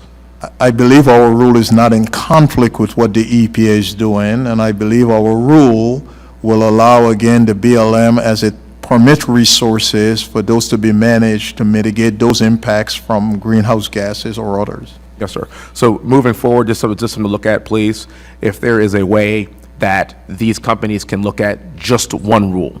And I hear what you're saying, I understand what you're trying to do, but if there is a way, and I know that I'm a military guy, so I get this, but if there is a way where these companies could say, hey, the EPA has the exact same rules would be in BLM, and not necessarily even being harmonized with, just a simple rule or a simple standard when it comes to these greenhouse gases and emissions, I think that would be greatly appreciated. My next question is, are you familiar with communitization agreements? What, I'm sorry? Communitization agreements? I am. You are? Could you briefly describe what these agreements do and the timeline that you would like to see these agreements move through this process? Well, first I should say each agreement has its own complexity. Okay. So timeline would be as expeditiously as we can. But when you have multiple owners where resources may intermingle, we then will get a communitization agreement to be formed. And the intent is so the parties can agree on the development, how best to develop that without conflict with each other. Right. And again, each one stands on its own because the complexity could be from simple complexity to major complexity. Okay. I understand that. I think there's been a lot of bureaucracy that we've seen implemented. I think a lot of these companies literally just want to know what the standards are going to be moving forward for the future. Some of these agreements, in my understanding, there's a company that's reported that some of these agreements took 720 days. Based on your answer, that's probably a very complex agreement that took longer than what anybody could have ever anticipated. However, I do think that 720 days is still a bit egregious. Streamline standards and expectation management and keeping that for the next 5 to 10 years, I think what a lot of companies want to see. We could have extraordinarily stringent regulations. In fact, our country has the most strict and the most stringent regulations in the entire world. I deployed to Saudi Arabia, I've been to Iraq, I understand this. It doesn't matter. As long as we have a standard that is going to be the same standard moving forward so that these companies can predict their workload and leases and agreements, what needs to be done, is all we're asking. Thank you so much for your time. I'll yield back the rest of my time, sir. Thank you. Thank you very much. And Mr. Ned, that is, Texas, Mr. Hunt, you're recognized for 5 minutes. Thank you, Mr. Chairman. I want to thank all the witnesses for being here today. Really, really appreciate you all being here. Thank you for your time. I mean that from the bottom of my heart. Behind me, you see a picture that speaks for itself. This is what I call sheer chaos. And by the way, this photo was captured in 2021. A little background on me: I'm a combat veteran, deployed to Baghdad in 2006. That's about what it looked like when I was there in a combat zone. This is what happens when you refuse to control our border and our sovereign nation. We're overrun by cartels, trafficking in migrants, drugs, and crime. These are all realities in Joe Biden's America, except now they're being felt well beyond our border states, like mine in Texas. It's not just Republicans sounding the alarm now. This is happening with Democrats as well. Next picture. Mayor Eric Adams, as we've heard a few of the congressmen say on August 22nd about New York, I'm proud that this is the right to shelter state, and we're going to continue that. That's the leader of the largest cities in America. And if you remember in 2022, he even met migrants as they entered New York. Let's fast forward to May 2023, and Mayor Adams, through executive order, has suspended the law he was so proud of. And it seems that even Democrats are starting to see the light. It only gets real when it's in your backyard. This is something that we've been experiencing in Texas for the past few years. We've had 6.5 million people enter our country illegally at our southern border. This is the most we've seen in my lifetime. It's absolute chaos. It's a crisis. I get text messages every single week from people finding dead bodies on their ranches. And yet we sit by here and do nothing with this current administration. Never in my life have I had a problem that I did not see an ending to. And I don't see an ending to this. This issue will destroy New York. Those are his words. Next up, Kathy Hochul, the governor from the great state of New York. In December 2021, Governor Hochul said, and I quote, "As you know, the Statue of Liberty is inscribed, and it says, 'Give me your tired, your poor, your huddled masses. You're welcome with open arms, and we'll work to keep you safe.' Give me your tired, your poor, your huddled masses yearning to breathe free. The wretched refuse of her teeming shore. Send these, the homeless, tempest tossed to me. I lift my lamp beyond the golden door." That's actually what it says. And I know it by heart because I learned it when I was a child. That's what this country is all about. This is actually what I fought for. So please, no, I'm not xenophobic. I love my country. I want to die for it. My parents took me to the Statue of Liberty and made me memorize that. This is not that. This is a disgrace. Do not try to pawn this off as if this is Ellis Island and people that are trying to come to this country to find a better way for themselves, because right now, we ain't got it. Don't do that to me. Don't insult my intelligence, and don't insult the intelligence of the American people. Now that we have these people coming here in mass, it's go somewhere else. Can't sit here, seats taken. All of a sudden, the governor turns into Forrest Gump. And in Biden's America, from it seems like to me, for him, life is like a box of chocolates. You never know what you're going to get. And that's the way he's governing our country right now. We don't even know what we're going to get. But now the governor is saying, if you're thinking of coming to New York, we are truly out of space. And you're going to leave your country, so go somewhere else. This is what happens when we don't abide by the laws that we have already set in our country. Are we a sovereign nation or not? Are we a nation of laws or not? This has now become the United States of lawlessness. Ma'am, you talked about, Ms. Williams, I saw your testimony earlier on TV, ma'am. You said you don't want this to be political. I hate to break it to you. Unfortunately, it is. And if you can't see the dichotomy between what we are saying on this side of the dais and our colleagues on the left, pay attention, ma'am. I wish this wasn't a political issue, to be honest with you. I wish we can all agree that having 6.5 million people enter our country illegally is not a sustainable model. We cannot afford it. We bring in $5 trillion a year from the American taxpayer, the hardworking American taxpayer, and we're spending $7 trillion and then bringing in 6 million people that we can't afford. Enough is enough.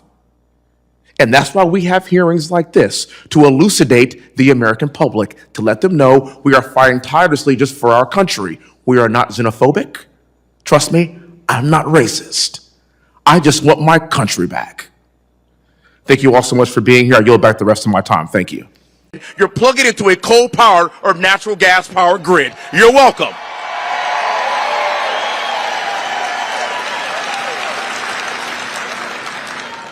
But before the president gets here, I want to say a few things about our country and what this country means to me. Because we live in the greatest country in the world, and even on our worst day, this is the best place to be. My dad's a retired colonel in the Army. My sister went to West Point. I went to West Point. My brother went to West Point. We all served this country. There's 60 years worth of military service just in my immediate family. If you are a veteran, please stand to be recognized right now.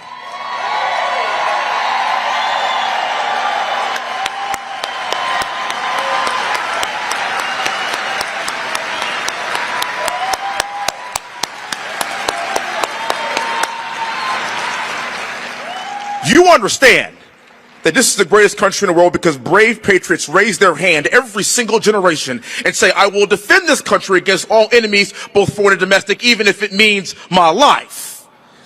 There are people that are serving abroad right now to keep us safe. And by the way, it doesn't matter what you look like. It doesn't matter where you're from. Your race, religion, color, or creed doesn't matter. We all bleed red, and this is our country. One nation under God.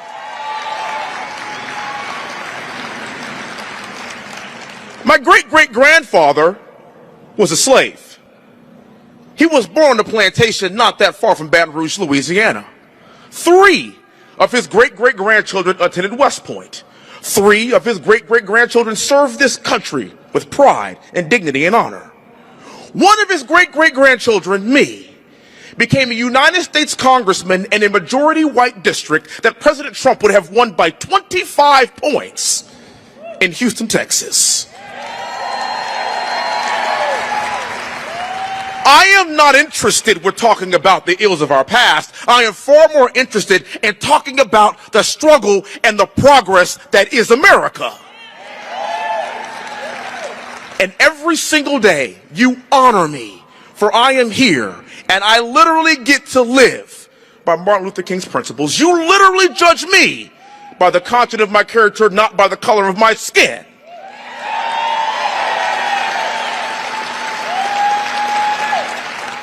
That is the Houston, Texas that I know, and that is Houston, Texas that I love. The senator from Louisiana said it best when he was talking about this current regime, and he said, and I quote, "The Biden administration sucks."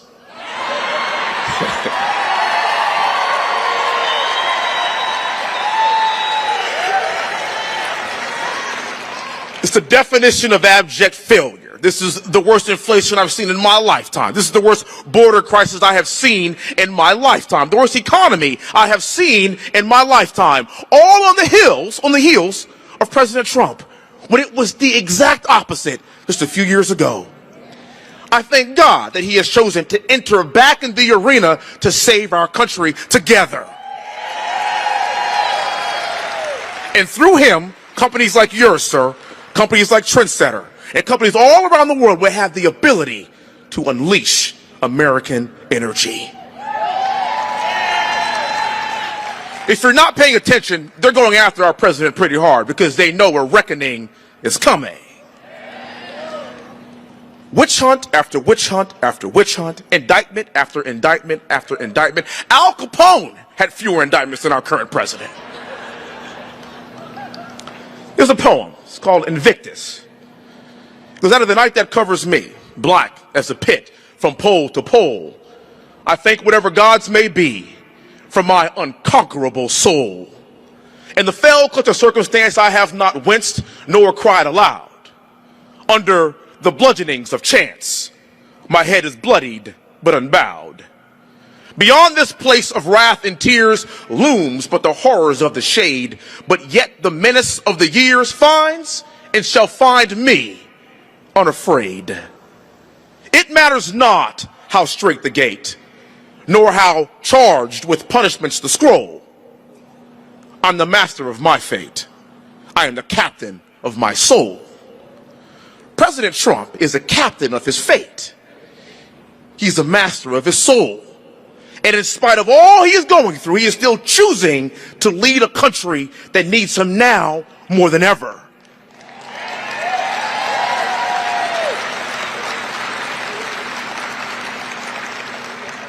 But the witch hunts are over, ladies and gentlemen, because, well, my name is Wesley Hunt, and he is welcome in Congressional District 38. Thank you all so much. God bless you, and God bless the greatest country in the world. Thank you.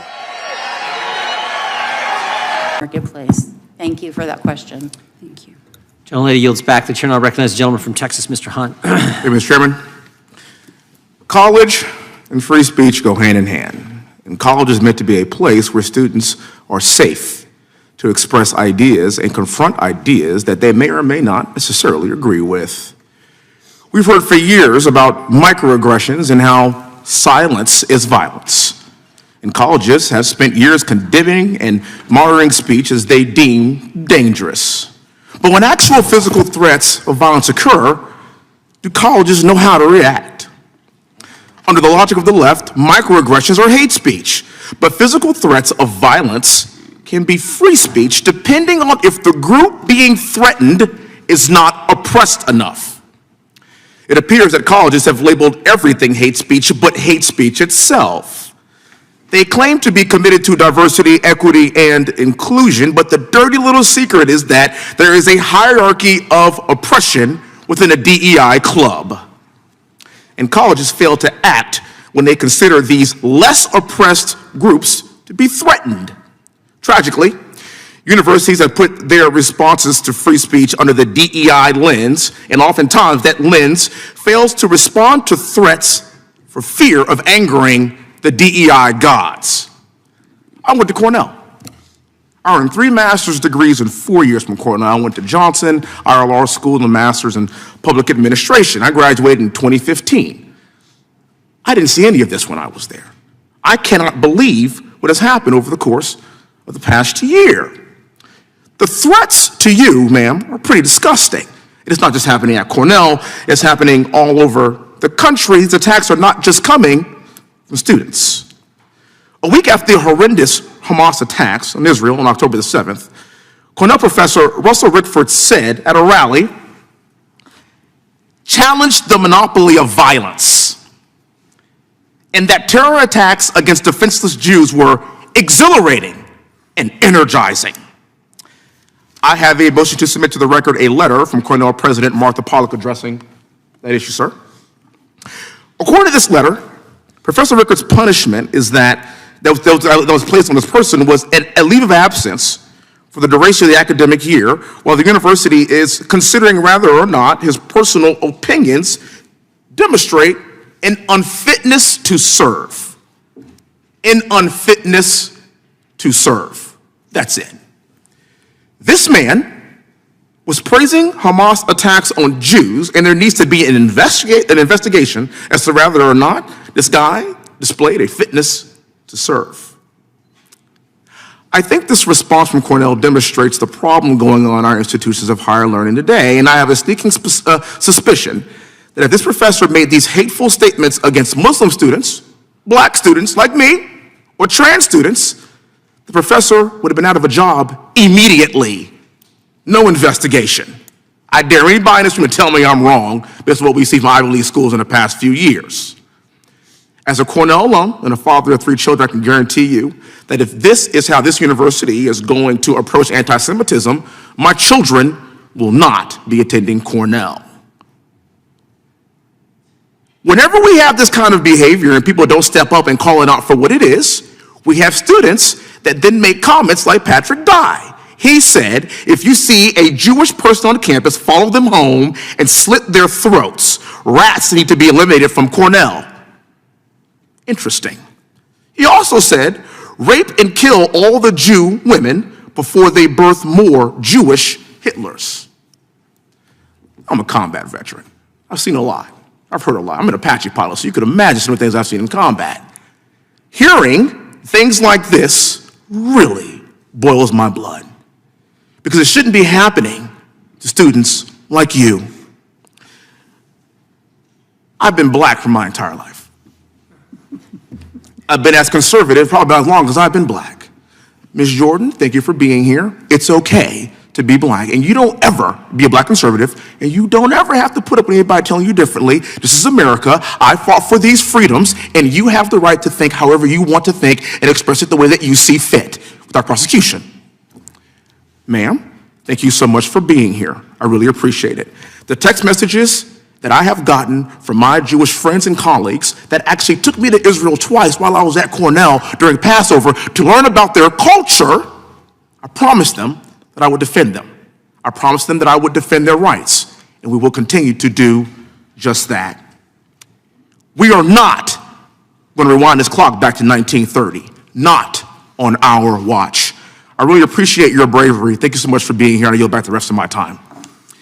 Gentleman yields. The chair recognizes Ms. Ross for 5 minutes.